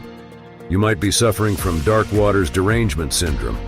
But fear not, we have a breakthrough solution for you. Introducing MIOB, the revolutionary treatment for Dark Waters derangement syndrome. MIOB stands for Mind Your Own Business, and it's the remedy you've been waiting for. Our patented formula helps you redirect your energy towards your own success and well-being. Say goodbye to sleepless nights, erectile dysfunction, and the constant need to discredit the Dark Waters channel. Since I started taking MIOB, I've been more focused, successful, and I've finally stopped obsessing over things that don't matter. With MIOB, you'll experience a 100% turnaround in performance, success, and overall mental fitness. Don't let Dark Waters derangement syndrome control your life. Take charge with MIOB. Mind your own business, because your success matters.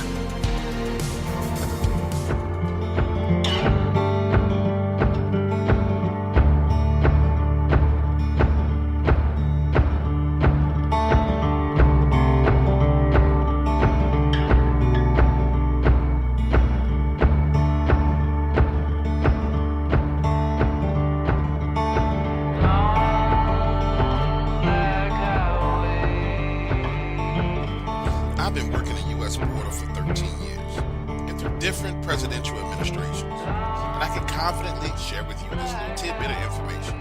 The amount of drugs that are pouring across the U.S. border at this point in time is absolutely ridiculous.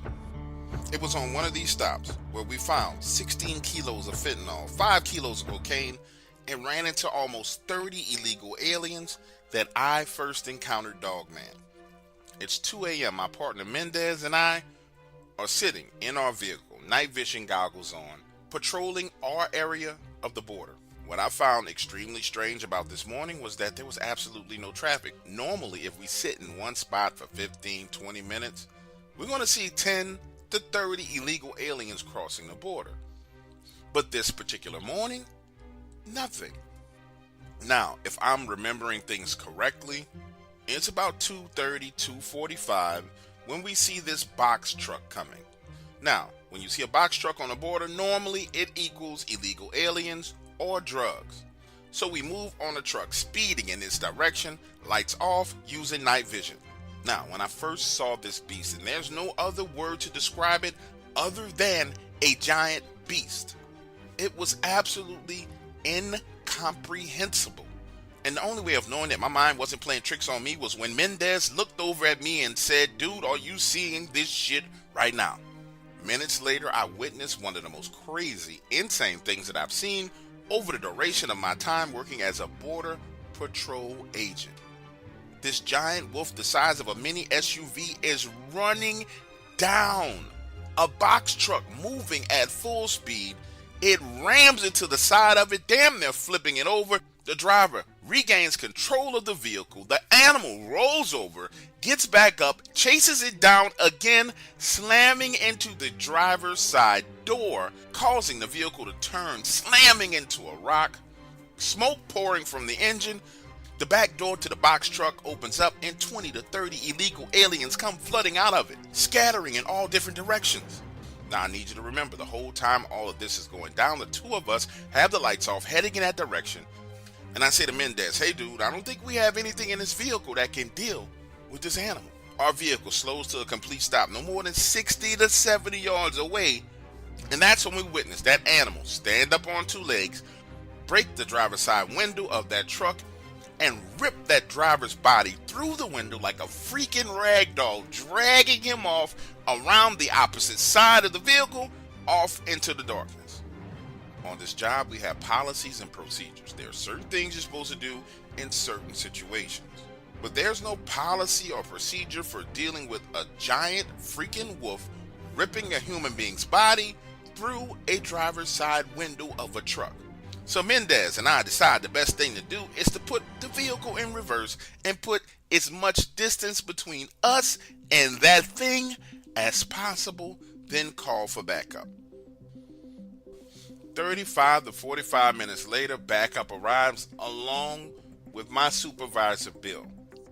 We all approach this truck together, and when Bill realizes that a human being was literally ripped through the window of the truck, a mixture of blood, flesh, and glass all over the place, he tells us all to get back in our vehicles, and we will check on this when the sun comes up. 5 hours later, 7:45 in the morning, and they're all getting ready to head back out to that location. I'm off work, but I still want to see what's going on. So we head back out there together, and it's a fucking crime scene. Skin, hair, bloody drag marks, fragments of bone. Listen, we're talking about a gruesome, horrific scene. And everyone out there is freaking out except for Bill. He acts like it doesn't bother him at all. I mean, people are literally vomiting at the sight of seeing this. And while we're all trying to come to terms with what we're looking at, Bill just casually walks around to the back of the truck, looks inside, and finds the drugs. Then he calls a special team out to deal with the fentanyl because it's poisonous beyond belief. And that was it. Just so you understand what I mean when I say that was it. Bill never mentioned anything else about the guy being ripped through the vehicle. When he wrote up the report and we had to sign it, there was nothing in there about that missing person. Nothing at all. Now get this, 2 weeks later, I'm talking to Bill. I mean, have you ever found yourself in a situation where you're about to ask a person a question and they already know what you're about to ask, so they go ahead and answer it before you can ask it? Well, that's what he does. And he just blurts it out. He says, I know what you're thinking. What you saw was a Mexican werewolf. Yes, they're real. Yes, they're out here. And they're very dangerous. But what he said next made all the sense in the world to me. Because he proceeds to explain to me that the cartels have drivers assigned to certain sections of the borders, both on the Mexican side and on the American side. And that this particular driver probably encountered that werewolf before and pissed it off, so it tracked it down and it killed him. Then Bill goes on to give me his personal opinion about the situation, and by the end of the conversation, I couldn't help but agree with him. You see, in Bill's opinion, anybody who was involved in human trafficking and smuggling little small children deserved to die. And if it was up to him, he would kill them on spot. But he can't, so he was thankful that the werewolf did the job for him. Now, as far as he was concerned, it was just one less child trafficking motherfucker at our border. The guy got what he deserved. And the more I stood there with him thinking about it, he was right. Why in the hell should I risk my life fighting a werewolf to protect a scumbag son of a bitch who's smuggling children? That makes no sense at all. So as far as I'm concerned, Dogman, the werewolf, the rougarou, whatever y'all want to call it, as long as it's eating them, I don't have any problems at all. Eat them all. Every last one of them. Kill them.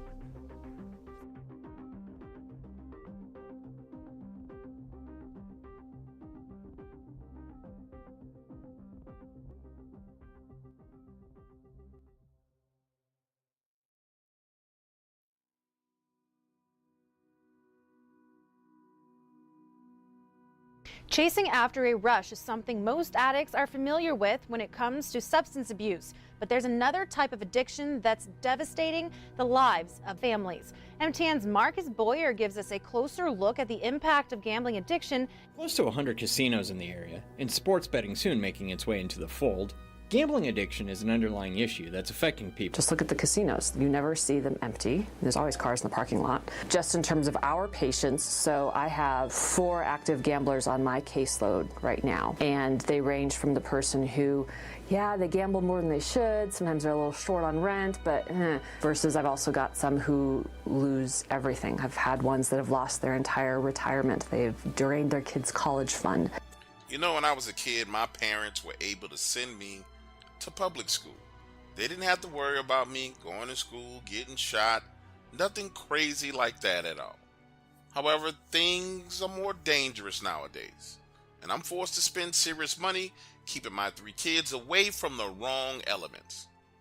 Listen, this story is about my Dogman encounter, but you gotta understand, I made a mistake that led to another mistake that led to money being short and walked me right into that Dogman encounter.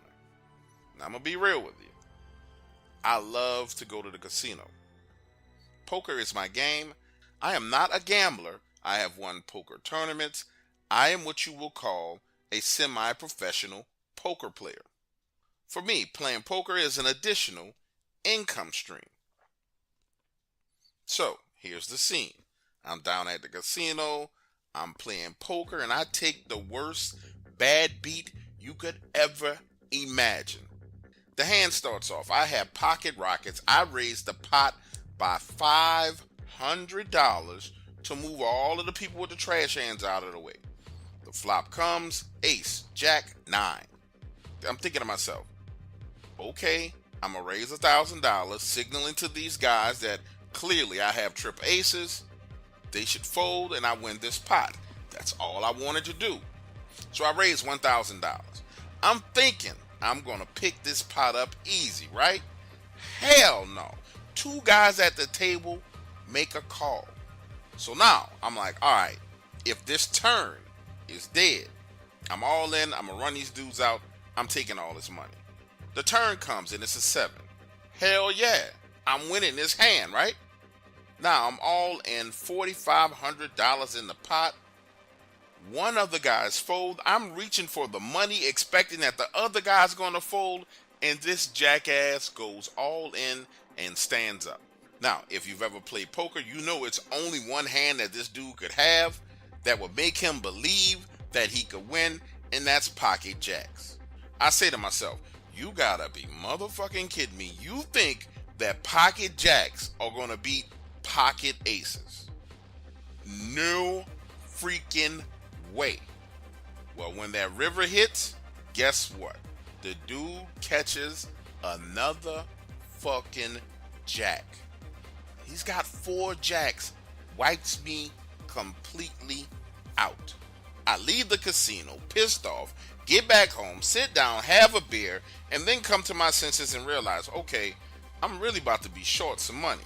So I go over to the safe, open it up, and realize I'm $2,000 short on my kids' tuition.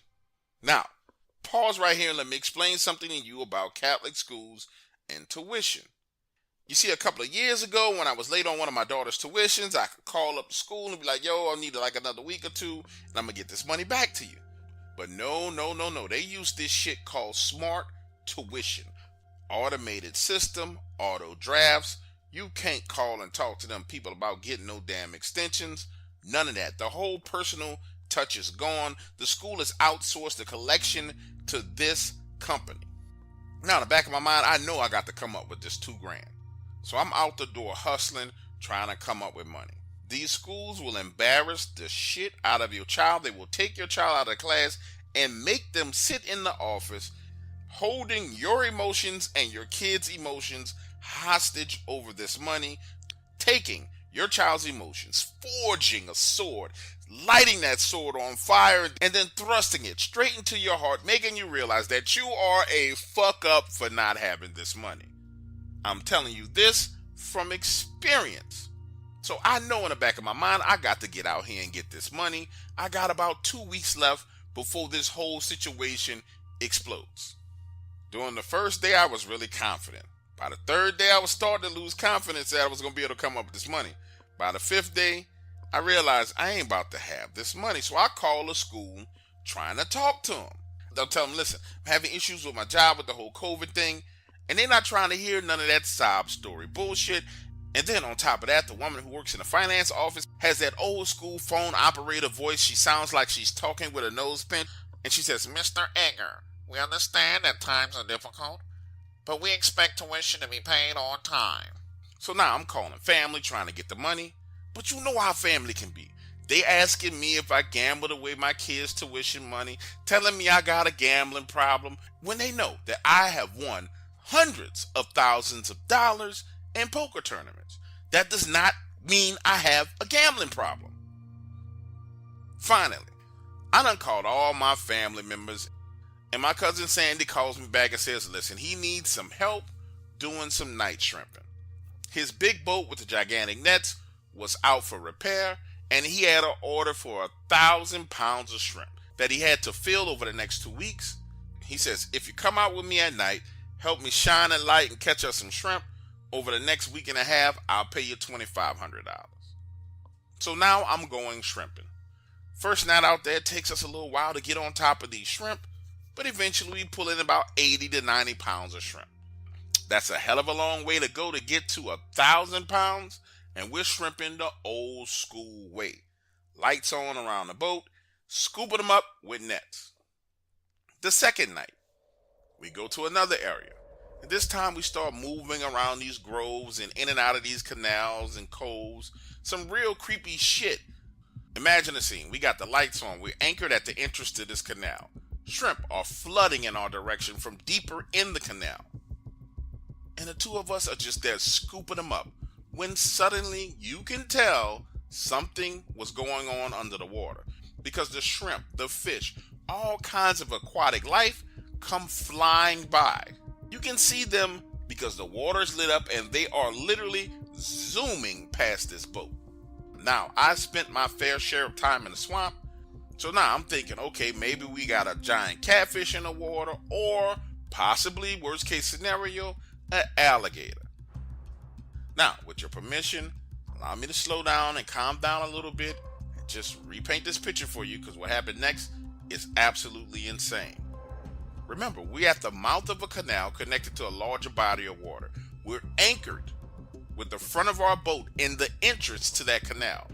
The lights are on the front of the boat and alongside of the boat.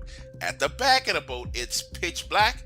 And when you're doing this kind of work, looking down into that water, into those lights, when you turn around and try and peek into the darkness, it fucks with your eyes because they have to adjust. Okay, so now you fully understand the situation. Here's what happened. I'm there leaning over the front of the boat, net in hand, scooping shrimp up out of the water. When, like I said, everything in the water starts to panic. Then the both of us see this hairy mass swimming under the water in the light. Then it goes under the boat. Now, I had never seen anything like this, but clearly my cousin had a clue as to what the hell was going on, because he starts to scream, "Grab the anchor! Grab the anchor!" I'm still down on one knee trying to figure out what the hell we just saw. He's running to the back of the boat, cranking it up. Now I'm pulling the anchor line, and I swear it's stuck. Then the anchor line, which I'm holding, begins to move, pulling me towards the front tip of the boat. Talk about being scared out of your mind. I let it go, and now we're being pulled into this canal.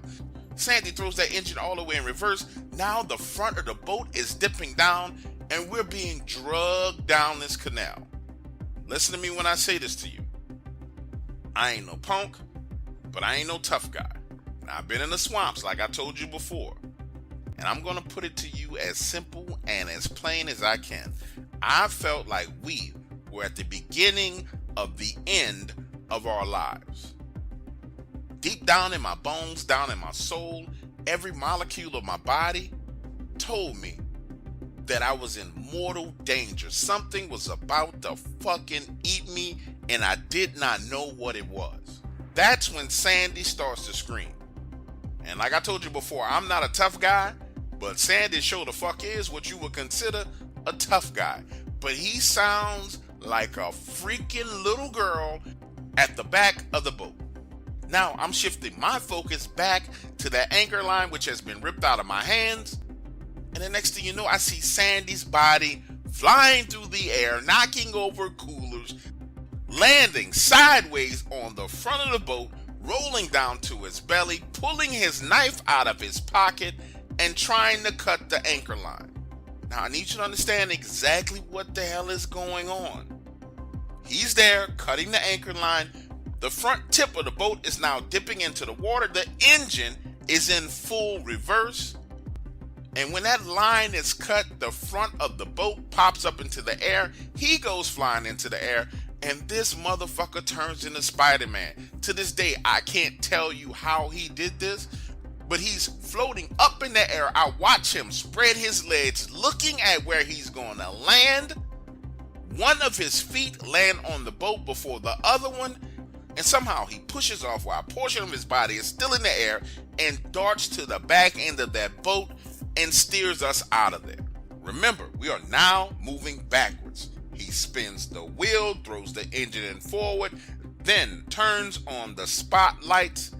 And that's when I realized why he was screaming like a little girl. Because back there where we had just came from, a solid 75, 80 yards away, you see these huge fucking red eyes in one of the oak trees. Listen to me when I say to you, we were shook up and we were doing stupid shit. Sandy's got this boat wide open, flying through the swamps at night. Some shit you absolutely never do. And he didn't say a word to me until we got back to the dock. Now, sitting there at the dock, Sandy running his fingers through his hair. You can see the stress on his face, and he says, man, I know what the hell we just saw and what we just went through. But dude, we got to get back out there and get some shrimp. Let's just go to another area, nowhere near there, but we got to get out here and we got to fill this order for these shrimp. So the two of us take 30 minutes to get our heads in order. Then we go back out there and get another 80 pounds of shrimp. I can't explain to you why we did this, but while we were shrimping, we really didn't talk about it much. He just said, I really can't explain to you why we did this, but while we were shrimping, really didn't talk much about what happened. He just said, man, we gotta be the two most unlucky people in the world. All this swamp around here, and we picked the canal with 2 rougarous. Over the next couple of days, we caught 450 pounds of shrimp, the old school way. Then he got his big boat back, and we went out and got the rest of the order. Now, for those of you listening to the story, this is my very first time telling it. And I know what you're thinking. So you went through all that shit. Did you pay the tuition? Absolutely. Yes, I did pay my kids' tuition. Now, and to this day, I still help my cousin on the shrimp boat whenever he needs me. But one thing we ain't doing is going nowhere near the area where them rougarous were.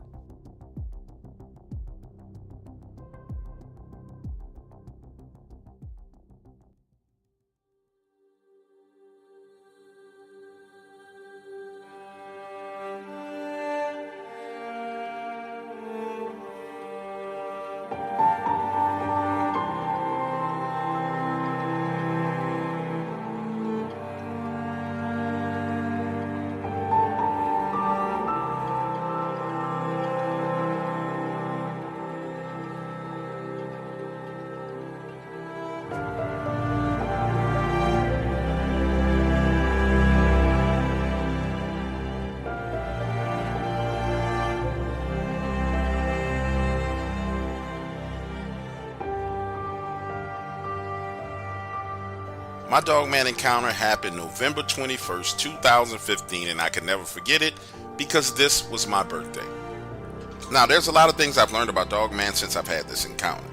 However, I come to some conclusions that don't seem to fit into what everybody else seems to believe about these creatures. What I encountered could be described as nothing other than a freaking monster. Nonetheless, when I go to Reddit, I see people online talking about you shouldn't kill Dogman, they won't hurt, or they won't harm you. When you're reading things online, there's no way to judge if that person actually had an encounter or not. But what I can confidently say to you is this. Had I not had a rifle on me when this happened, I probably would not be here today to tell you this story. My encounter happened in Texas, Big Bend National Park. And before I explain to you exactly what happened to me, let me tell you a little bit of the reasoning as to why I was there. In 2014, my father retired from the Air Force, allowing him and I to spend a significant amount of time together. And it was my father who told me that the world was going to be changing over the next 10 years and that I needed to get out and enjoy myself more while I could. Now, looking back on it, my father's advice was completely and totally accurate.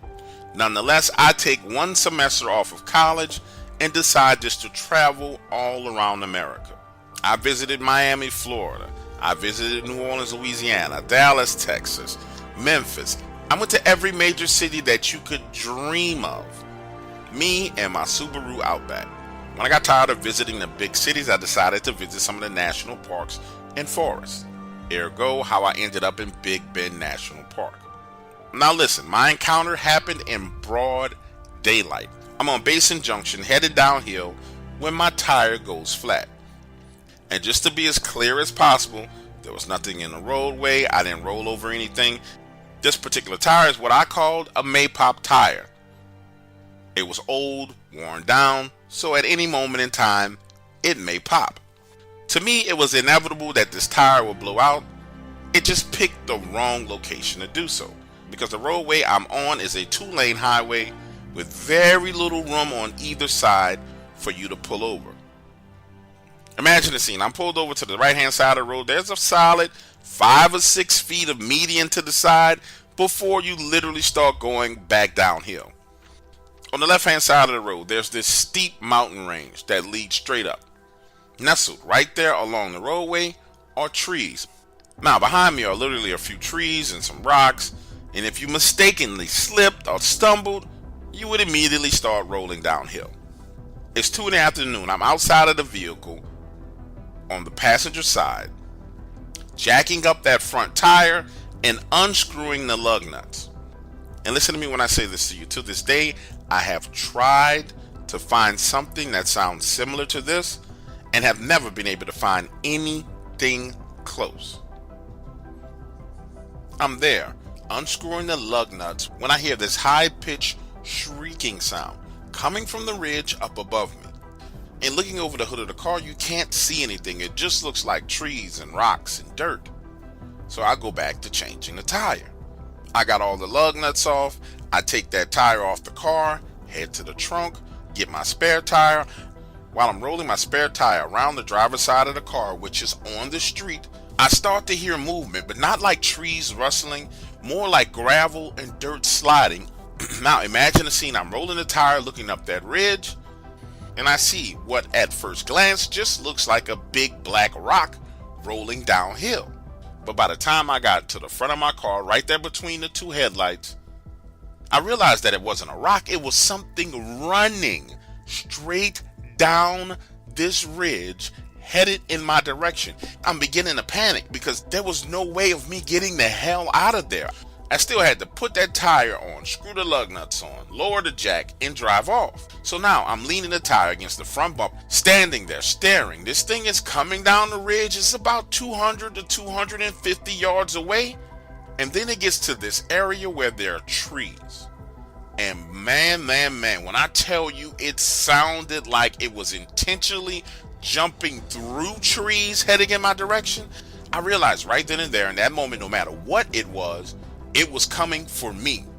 So now I'm scrambling to the back seat of my car, grab my rifle, chamber around, and just shoot it in the air. Pow! And it stops right there, dead in its tracks. My ears still ringing from the gunshot. I'm using my eyes, scanning those trees, trying to see if anything is there. And I stay right there at the back of the vehicle, rifle in hand, pointing in that direction for the next 15 minutes and don't hear another sound.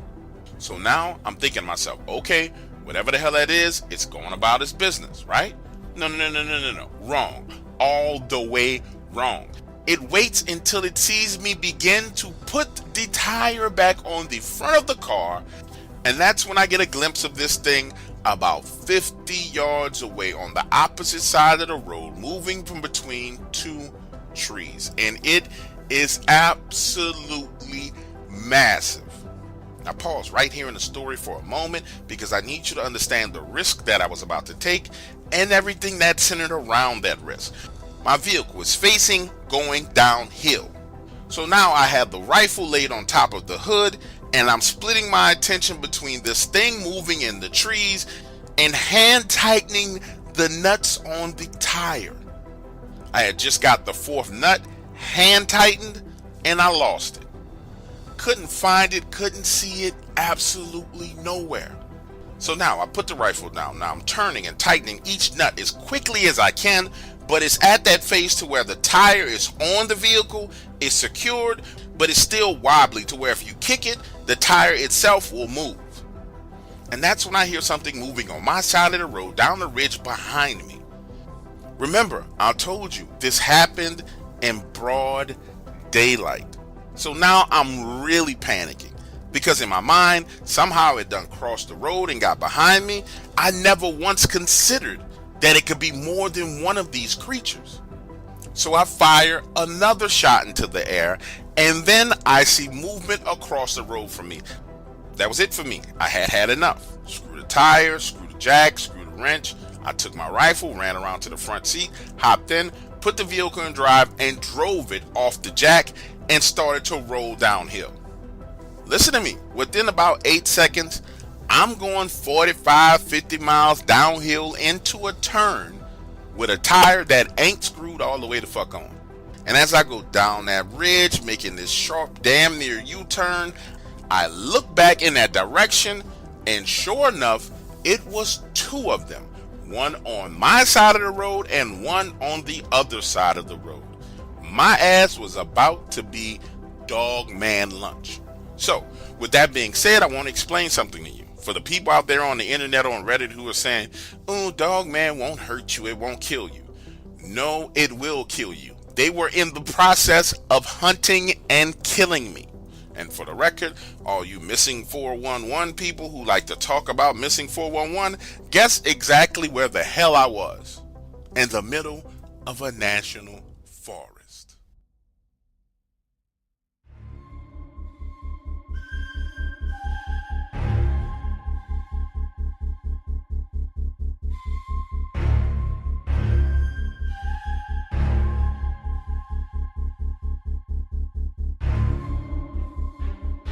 I first told some of my story over on another channel.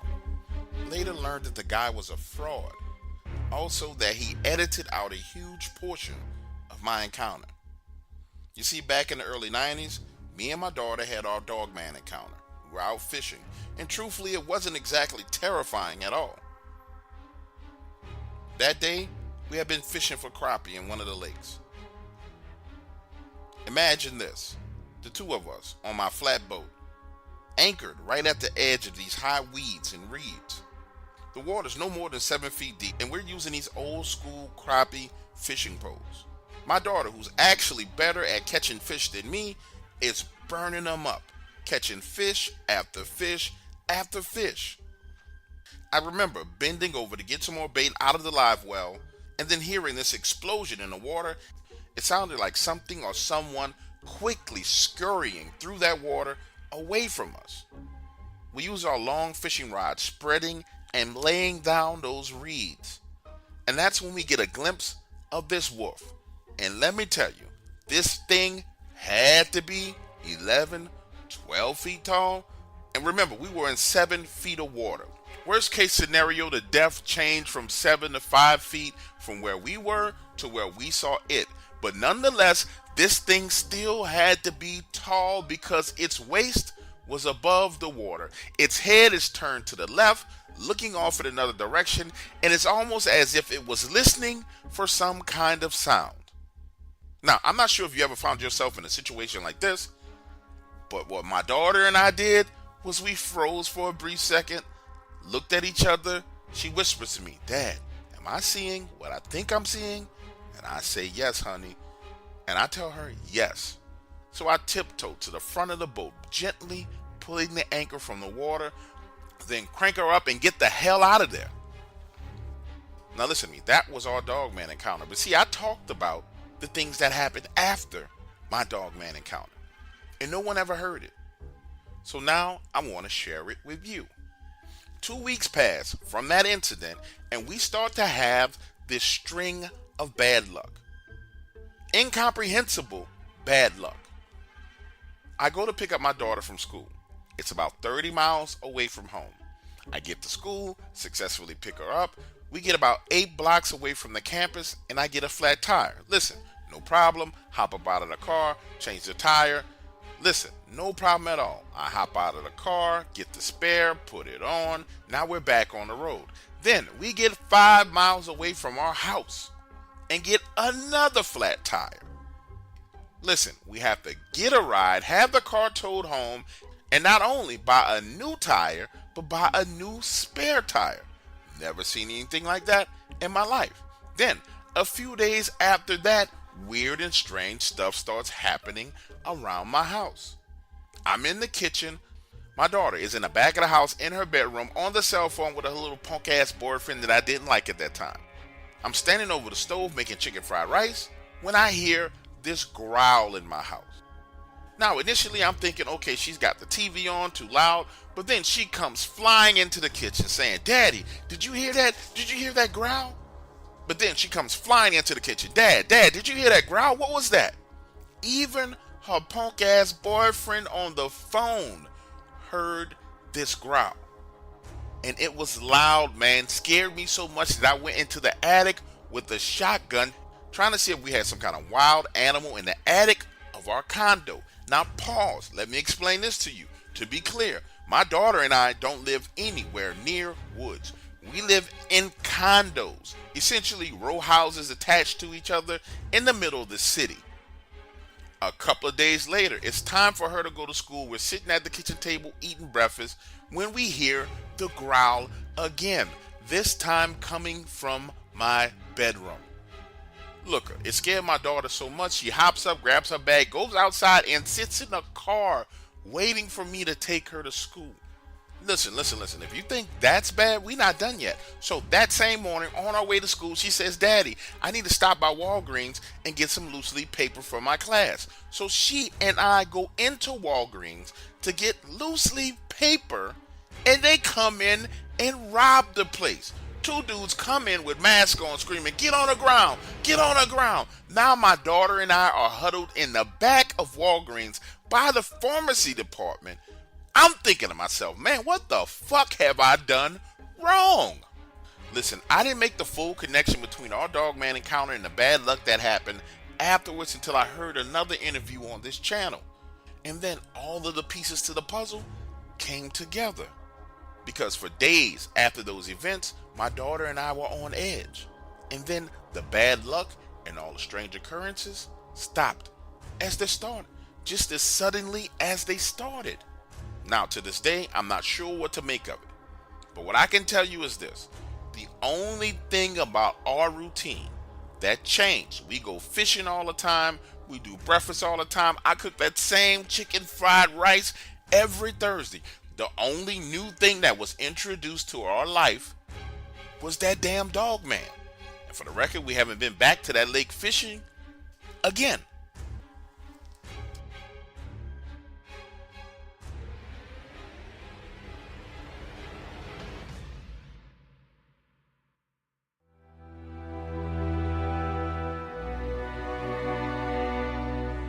Are you feeling the mysterious influence of witchcraft in your life?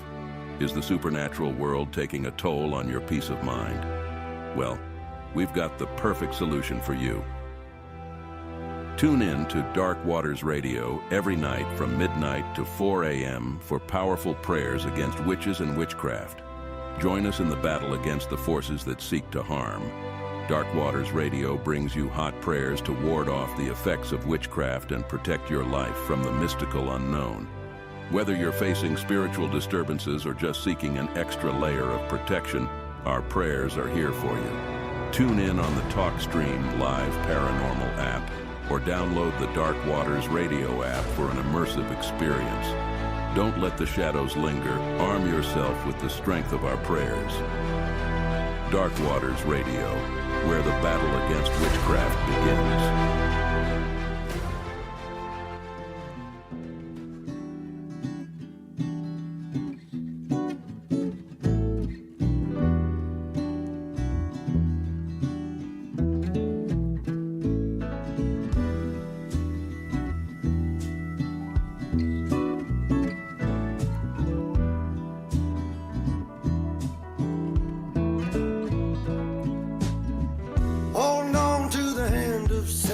destruction.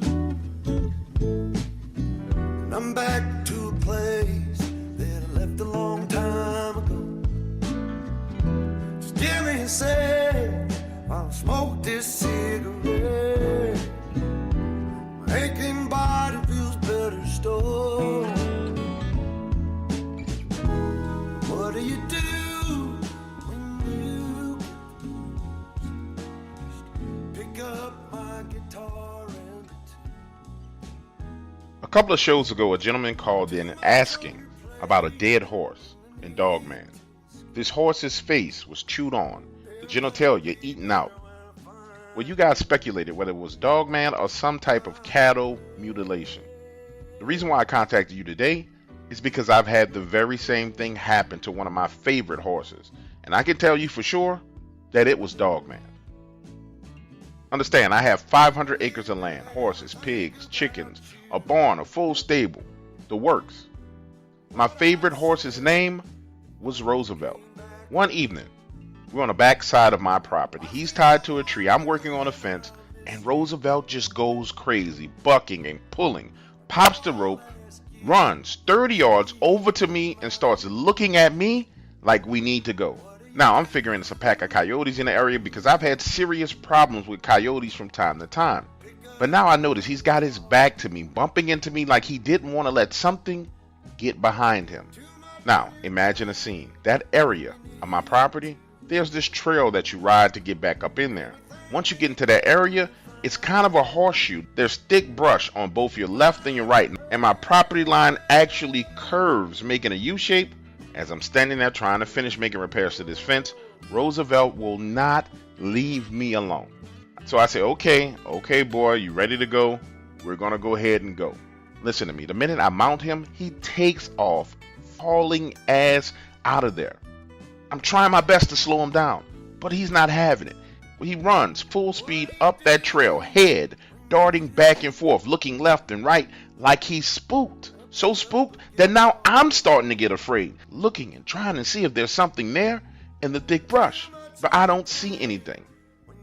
Now, when we get back to the front side of the property, I dismount him, get him some water, and go to leave. But he follows me towards the house. And right then and there in that moment is when I knew something strange was going on, because Roosevelt never behaved this way. He was a stubborn bastard. When we were done doing whatever we needed to do, normally he would look at me like, okay, you go your way and I'm gonna go my way, leave me the hell alone for the rest of the day. But he damn near followed me to the back door. So I walk him into the fence and let him go into one of the pastures. Hours pass, I'm inside, my wife is cooking supper. It's about to get dark outside, so I head out to stable him. And he's not there. So now I'm on my 4x4. The sun is damn near gone down. And remember, I have 500 acres of land. And I'm out here looking for him. Listen to me. With any other horse in my stable, I wouldn't even put this type of energy and effort into finding them. I would have let them come back on their own. But Roosevelt was a gift from my wife. And I had a special bond with this horse. Something in the back of my mind told me I needed to go back up that trail where we were earlier that day. And the minute I got on that trail, I get this eerie feeling like I'm being watched. So now, I have my rifle in hand, driving along. I go 400 yards, 450 yards, 500 yards, and I see blood all over the place. Confused, when I come around one of the turns in that trail, Roosevelt is laid out, face chewed off, and there's this giant black wolf standing on two legs, pulling him by one of his hind legs. His genitalia is gone. For a moment there, I found myself in shock. Then scared. But right after that, I got pissed. Really pissed. So I start shooting. I hit this thing twice, and it did nothing. It just looks at me, lets him go, and starts to head in my direction. So I empty the magazine. I'm nervous. I'm scared. I'm aiming for its lower thigh. But I swear to you, I must have hit it in its genitalia because it dropped down on all fours and took off running. Now, disappointed, hurt, confused, afraid. Those were all the emotions I felt as I headed back home. I would have never imagined that there was something like this on my property. and there was absolutely no way that I could deal with it on my own. So when I get back home, I call my best friend Elmo, tell him what happened, and he agrees to go with me early the next morning to retrieve Roosevelt's body. That following morning when we get back out there, Roosevelt is gone. Flies all over the place, the blood done dried up, ants swarming on the pieces of his flesh left on the ground. Calling the game warden was Elmo's idea, so we call him. They come out, look around. This man tries to brainwash me and tells me that it was a cougar that I saw. And that's when I lost it. Cursed his ass out, told him to get the fuck off my property. I know exactly what I saw. It wasn't a cougar, and you can't make me believe it was a cougar. Like I said to you earlier, you could have never told me that I would be afraid on my own piece of land. But ever since these incidents, I don't even go anywhere near the backside of my property. And I used to care about that section of land. People would hunt it illegally. I would have to go back there and run them off. But now, mentally, I have completely written it off. That section of property does not belong to me. It belongs to whatever the hell is back there. And I prefer for it to stay back there than come anywhere near the front side where my chickens, horses, cows, and pigs are. So guess what, Dogman? You can have all that back there. It's yours.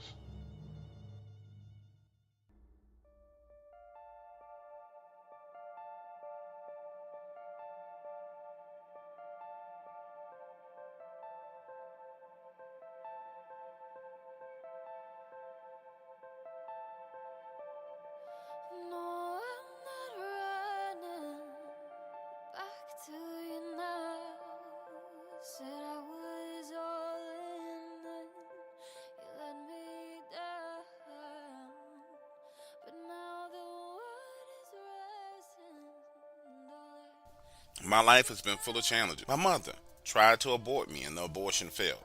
And ever since I was a kid, I've known I was meant to be here. I just didn't know why. My Dogman encounter happened when I was 24 years old. I was in a bad headspace, so I went camping for the first time ever. It didn't look hard to me. I watched a bunch of YouTube videos, bought the equipment, and just went. Plan was to stay there 3 days. And however, after the second day, the woods quickly lost their appeal because I realized it held real monsters. I remember sitting out at night, watching the stars. It was amazing, coming to the understanding that the depression I was feeling had so much to do with what I thought life should be.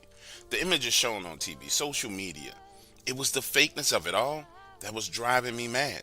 And that night, for the first time in 2 years, I actually slept in peace. Well, the next morning, I get up, open the cooler, and start to cook me some sausage and eggs. It was right after I'd eaten breakfast, I was chilling reading a book, I noticed something in the woods looking at me. It was well hidden, but I could clearly see an eyeball between the leaves looking at me. Now, I'm a virgin to the woods, and since it's so low to the ground, my mind tells me it's a raccoon. So I grab a couple of pieces of uncooked bacon out of the cooler and toss them in that direction. Then go back to read my book. Everything is cool, nothing spooky, nothing creepy. Dinner time comes around, I got some chicken and vegetables, and I notice the eyes again. Same spot. And again, it's not giving me any kind of freaky feeling. And so I continue to assume that it's just a small animal or a raccoon. And I say out loud, "Hey buddy, you're back, huh?" And this time I take a half of a chicken breast, toss it over there, and you can hear the movement through the brush as it moves to get it. I go to bed and sleep in peace. But early the next morning, I wake up to this grunting and breathing sound. It's right at sunrise. There's just a little light coming through the trees. I open a tent and it's a damn bear. It's there licking my iron skillet, and I'm like, oh shit, it's a bear. I'm a virgin to the woods. I didn't even know we had bears in this area. I never seen one before, so now I'm freaking out in that tent. And I remember reading in a book during high school that when bears were around, if you made noise, it would run the bear off. So now I crack open the tent. I'm there banging on my pot with a spoon. Well, I discovered that shit doesn't work, because all it did was make the bear pay attention to me. So now I'm zipping the tent back up in a full panic, doing an inventory of what I got, and all I have is a small pocket knife, no firearm whatsoever. That's when all the negative thoughts started rushing back into my head, saying, see, you're an idiot. You came out here to the woods with no gun, no nothing, and now you're about to be the dude on the news who was eaten by a freaking bear. Now my heart is racing, I'm sweating, I'm all up inside my head when I hear this growl. And again, I'ma say it, I'm a virgin to the outdoors, but even me being an idiot when it comes to being out in the woods, I knew immediately that this growl couldn't have come from any animal that people in the woods hear regularly. How did I know that?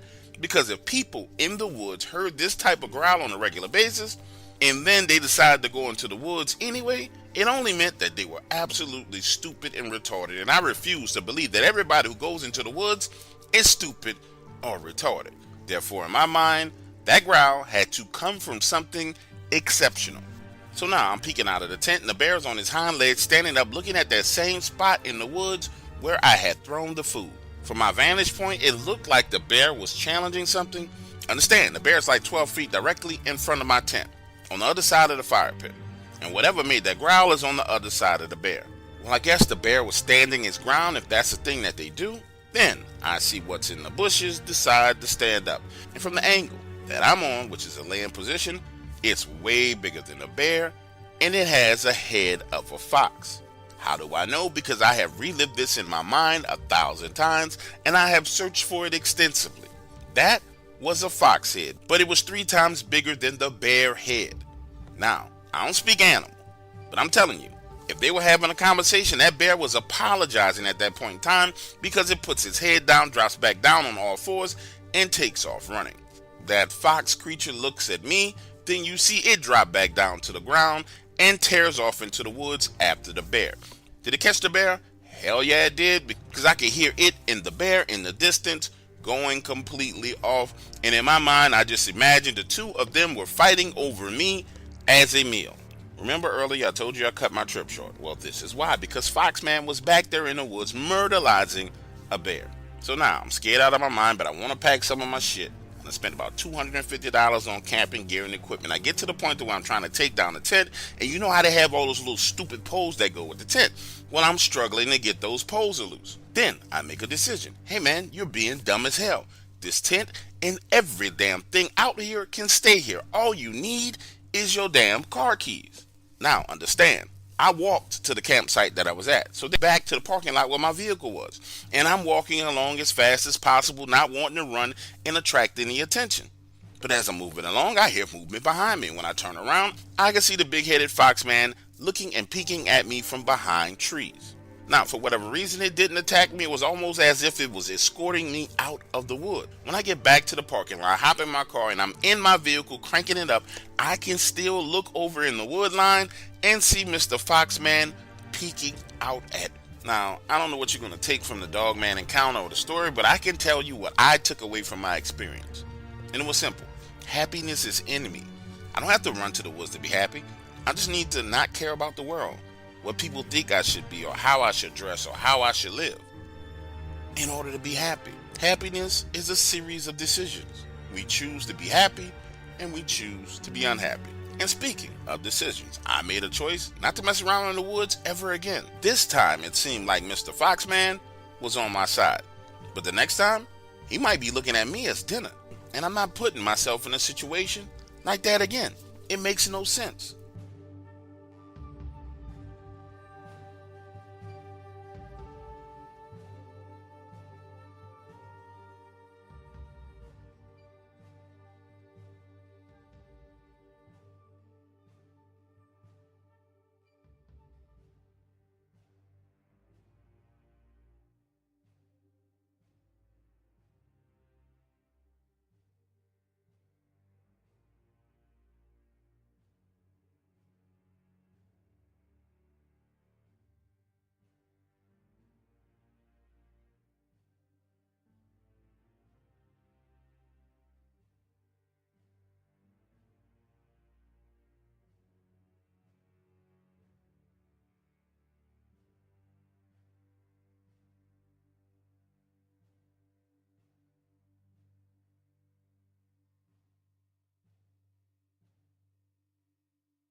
Now, you know it's hard to get black folks to talk about the paranormal, but I wanted to talk to my grandmother about Dogman to see if there's anything she could tell me.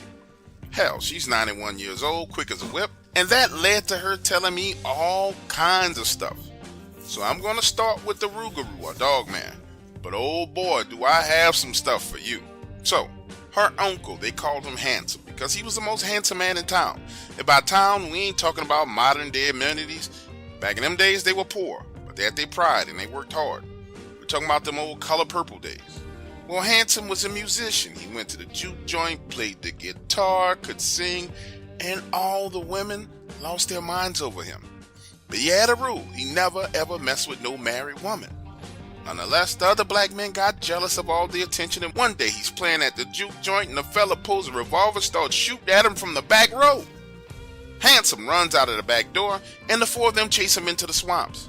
Now he's hiding up in the moss-covered trees with moss all over his body, listening to them plot as to how they're going to kill him. They search a bit longer, and they leave, saying, that nigga gotta go home. We gonna get his ass when he go home. So he stays in that tree all night till morning. When he comes down, he goes back to the juke joint to see about getting some money so he can leave town.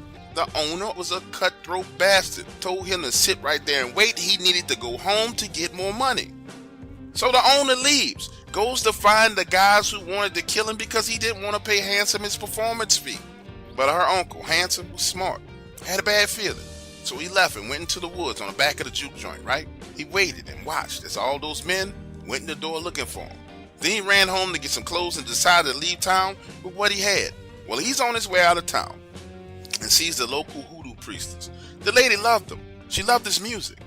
But she was married. But she asks him where he's going, and he tells her he's got to get out of town because they're trying to kill him. When she asked him why they were trying to kill him, had he messed with one of their wives, he says no, but he wasn't sticking around. So instead of letting him leave town, she took him home. In a back shed, she made a token for him and told him to go into the woods and sit, that the men will come looking for him. And when they do, run deep into the swamps until something stops you from running. And when it stops you, stand still, don't move. Wait, look and listen and see what happens to those men. Now, in exchange for her help, she demanded that he make love to her. So he did. Then he took that token and headed into the woods. At sundown, sure enough, 5 men came looking for him. So he fled into the swamps, mosquitoes, water, waist deep, mud.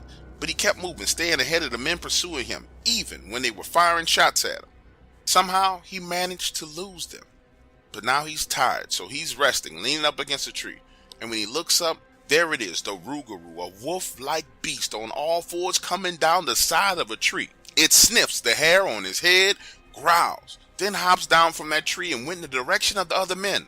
And that's when her uncle stood there, frozen. The man didn't move an inch, and he heard them dying one by one. Hours passed. He stood there, too afraid to move. Tired and exhausted, he fell asleep leaning on that very same tree. The next morning, he goes back into town, and the first person he saw was the hoodoo priestess. She told him that he was free of the evil men who hated him. Well, now, Handsome went back to that juke joint and demanded his money, and the owner paid all of it to him. Then offered him part ownership in the business, saying that he could be the in-house entertainment, that instead of him getting paid, they could start splitting the proceeds from the door and the bar. Well, Uncle Handsome refused, took his money, and left town. Now, Grandma told me the next time she saw him was 5 years later. He was an apparition, sitting on the front porch. Everyone wondered what happened to him. She was the only one that knew he had died.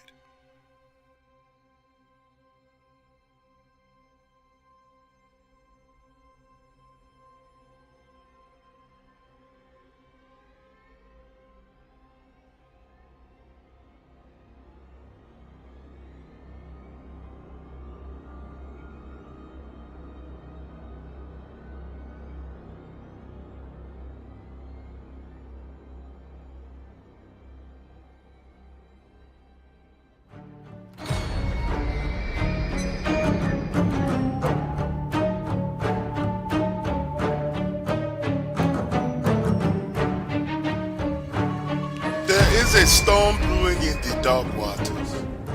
Do you feel it in the air? Yes, I feel it. Do you feel the lightning?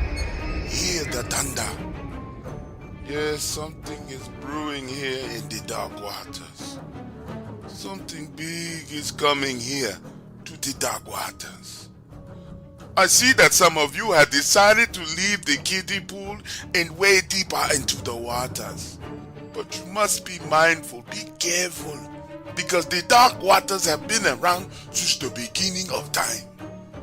In the Bible it says, "In my distress I called to the Lord. I cried to my God for help. From his temple he heard my voice. My cry came before him into his ears. The earth trembled and quaked, and the foundations of the mountain shook. They trembled because he was angry. Smoke rose from his nostrils. Consuming fire came from his mouth. Burning coals blazed out of it.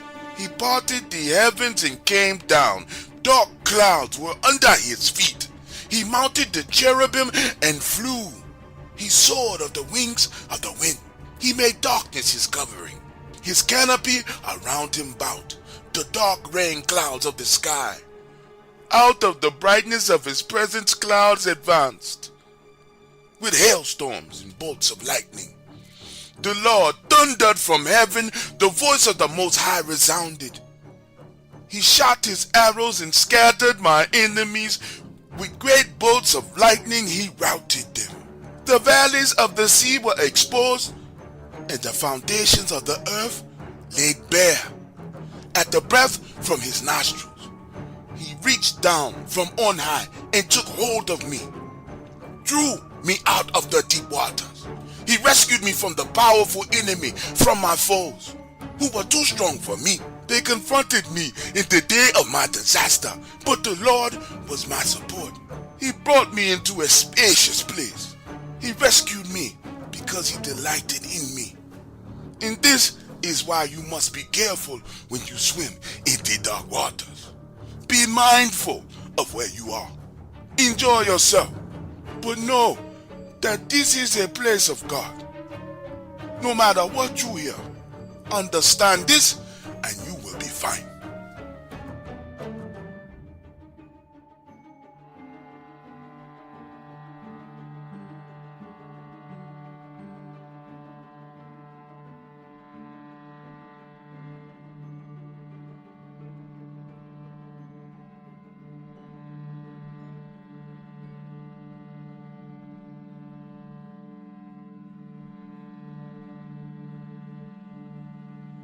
So I've been in the Dogman community for 12 years. Hell, I was around when there was no community, when the Facebook groups first started.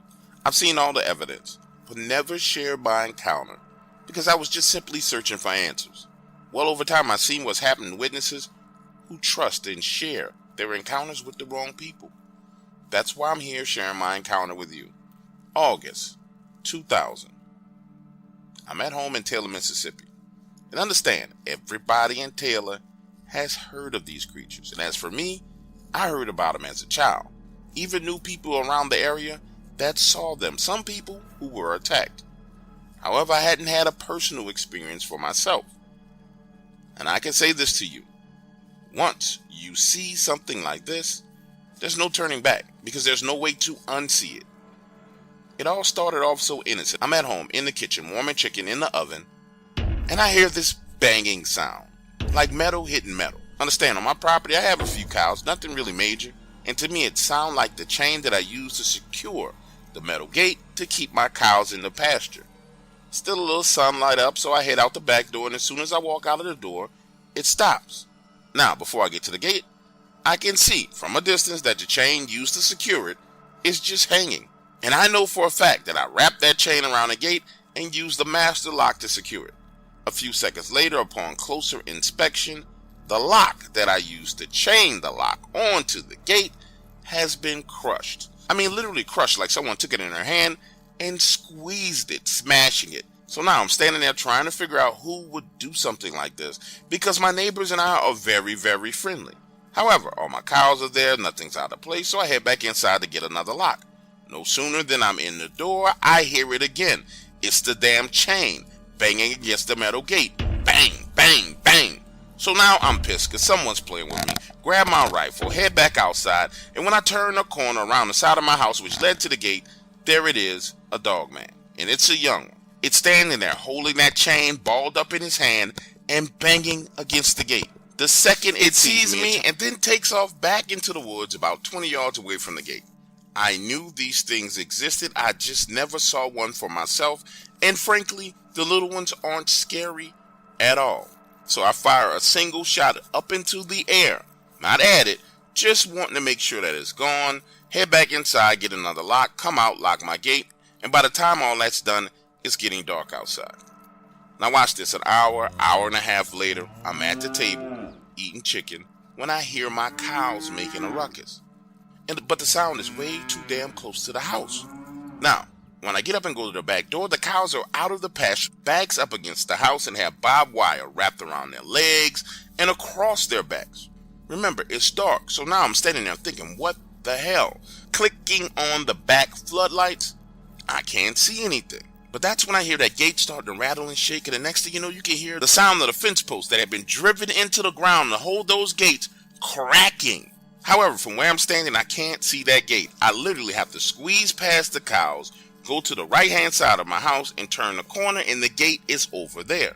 By the time I run back inside, get a flashlight, squeeze past the cows, go around the side of the house, I see exactly what everyone around here has been afraid of, and I watch this thing take that heavy metal gate and fling it like a frisbee at one of the trees.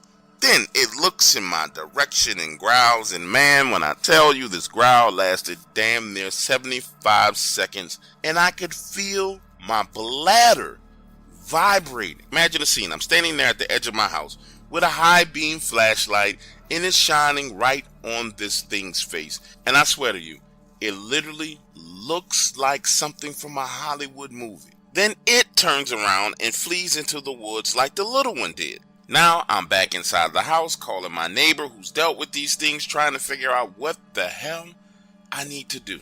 And his advice was really simple. He said if you see one of them and it's not doing anything hazardous to you or your animal, just take it. Swallow your pride and take it. Because when they're pissed, they turn your life into a living hell. And he goes on to explain to me that the dogmen here around the area of Taylor like to escalate things to make sure that you understand that they are the alpha in the situation. And he told me to expect that very same one to do at least 2 more completely terrifying things. Now, the very next morning, I gotta get the cattle together. I gotta get the fence fixed. And I just so happened to go into the area where I had my few chickens and discover that these chickens have literally been ripped apart. Not eaten, not chewed on, just ripped in half and thrown on the ground. Then the day after that, I'm still over there in the area trying to fix the fence post and realize that the only calf that I had is dead and up in a tree. And while all this activity is going on, I'm trying to get my neighbor to come over to the property to help me, but he refuses to. According to him, if he came over to my property and it caught his scent on my property, the activity would quickly pivot and move over to his house. And he wasn't having that. Now get this, 2 weeks of terror passed. And what I mean by that is not that it was around terrorizing me. I had already been terrorized. Scared out of my freaking mind. Afraid to go outside at night. Scared to go outside in the daytime. But 2 weeks pass and my neighbor comes over. We're on the porch talking. And he tells me that had I shot one of them or hurt them in any way, that it would have never ever stopped. Not until they ran me from my own property.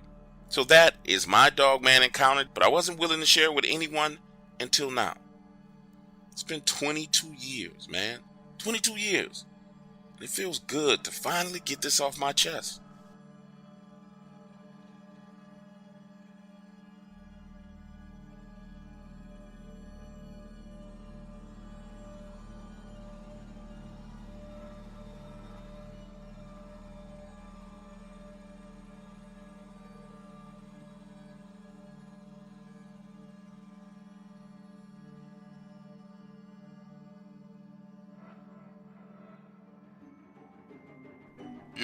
Yes, I see you guys are still here listening.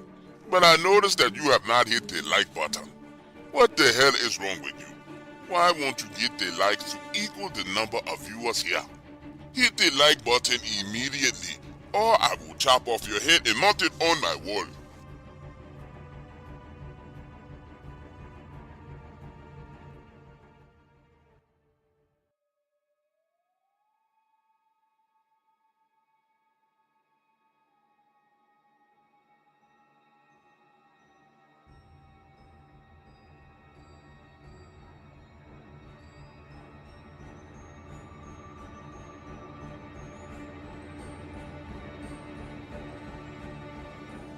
Listen, I wasn't interested in Dogman. Didn't even know they existed. Didn't care to know stuff like that was real. Then I saw one and realized the world is all lies. You can say back then I was a normie, but now my eyes are open and boy can I see. This happened last year during the whole beer virus and circus. It's the anniversary of my mom's death and I wanted to lay a wreath at her grave. But here in upstate New York, they was tripping hard. Damn near saying you couldn't even leave your house. And on top of that, they had this snitch program in our neighborhood. And I swear to you, I would never, ever would have believed that my neighbors would tell on each other the way they did. One guy gave his son a birthday party in his own backyard, and some bastard called the police. Pissed off half the block because it was none of that person's business what he did in his own backyard. Well, why am I telling you this? You lived through this with me. The lesson I learned from all of that crap that happened is that people ain't shit. Cowards, the whole lot of them. You tell them the sky's falling and the only way to protect yourself is to hide under a garbage bag, and these dumb bastards would do it. I'm sorry, let me get back to the story. I'm headed to visit my mom's grave, and I leave early in the morning because my office is forcing us to work from home. Last week, I did all of my work for the month, so I head out to the cemetery early. When I get there, the gate is locked, which didn't make no sense because the place should have been open. But upon further inspection, there's a sign saying due to the bear virus, the hours have changed. Now that really pissed me off, so I jumped the gate and went to lay the wreath on my mother's grave. I was sitting there talking to my mom, saying, I'm so glad you are not here to deal with all this bullshit. And I'm telling her everything that's going on when I get the feeling I'm being watched. But it's a cemetery, so I just brush it off. Now I'm laying on the grass next to her grave, just talking my heart out. And I start to hear something moving about 40 yards away from me in the woods. Understand, the backside of the cemetery leads to a river, so I'm thinking it's just wild game, right? I chill there for another 30 minutes, and when I finally get up, I'm dusting the dust off my mother's tombstone, and I glance over at the wood line, and it's the biggest black dog I ever seen sitting there. Literally, a super muscular Doberman pinscher. Way bigger than a dog is supposed to be. I'm 5 foot 10 inches, and sitting down this dog is as tall as me. It's looking and watching me. It scares me so much, I say, Jesus, you're a big boy. Well, I'm leaving now, just came to visit my mother. And I slowly back away. But what I thought was weird is the expression on this animal's face. It was almost as if it could tell I was in pain, because it had that look of sympathy on its face. You know how your dog looks when it's worried about you? It had that exact same look on its face. It watches me, then gets up and trots back into the woods. And listen, from behind, it's all shoulders. I'm talking about prehistoric monster muscle. But it was cool, didn't bother me one bit. Now, of course, I'm not trying to bump into nothing like that on a dark, deserted roadway. Hell, I'd rather not bump into that ever again. But every time I listen to one of these Dogman encounters, people are acting like these things are raving lunatics. And that just wasn't my experience. And I wanted to say that.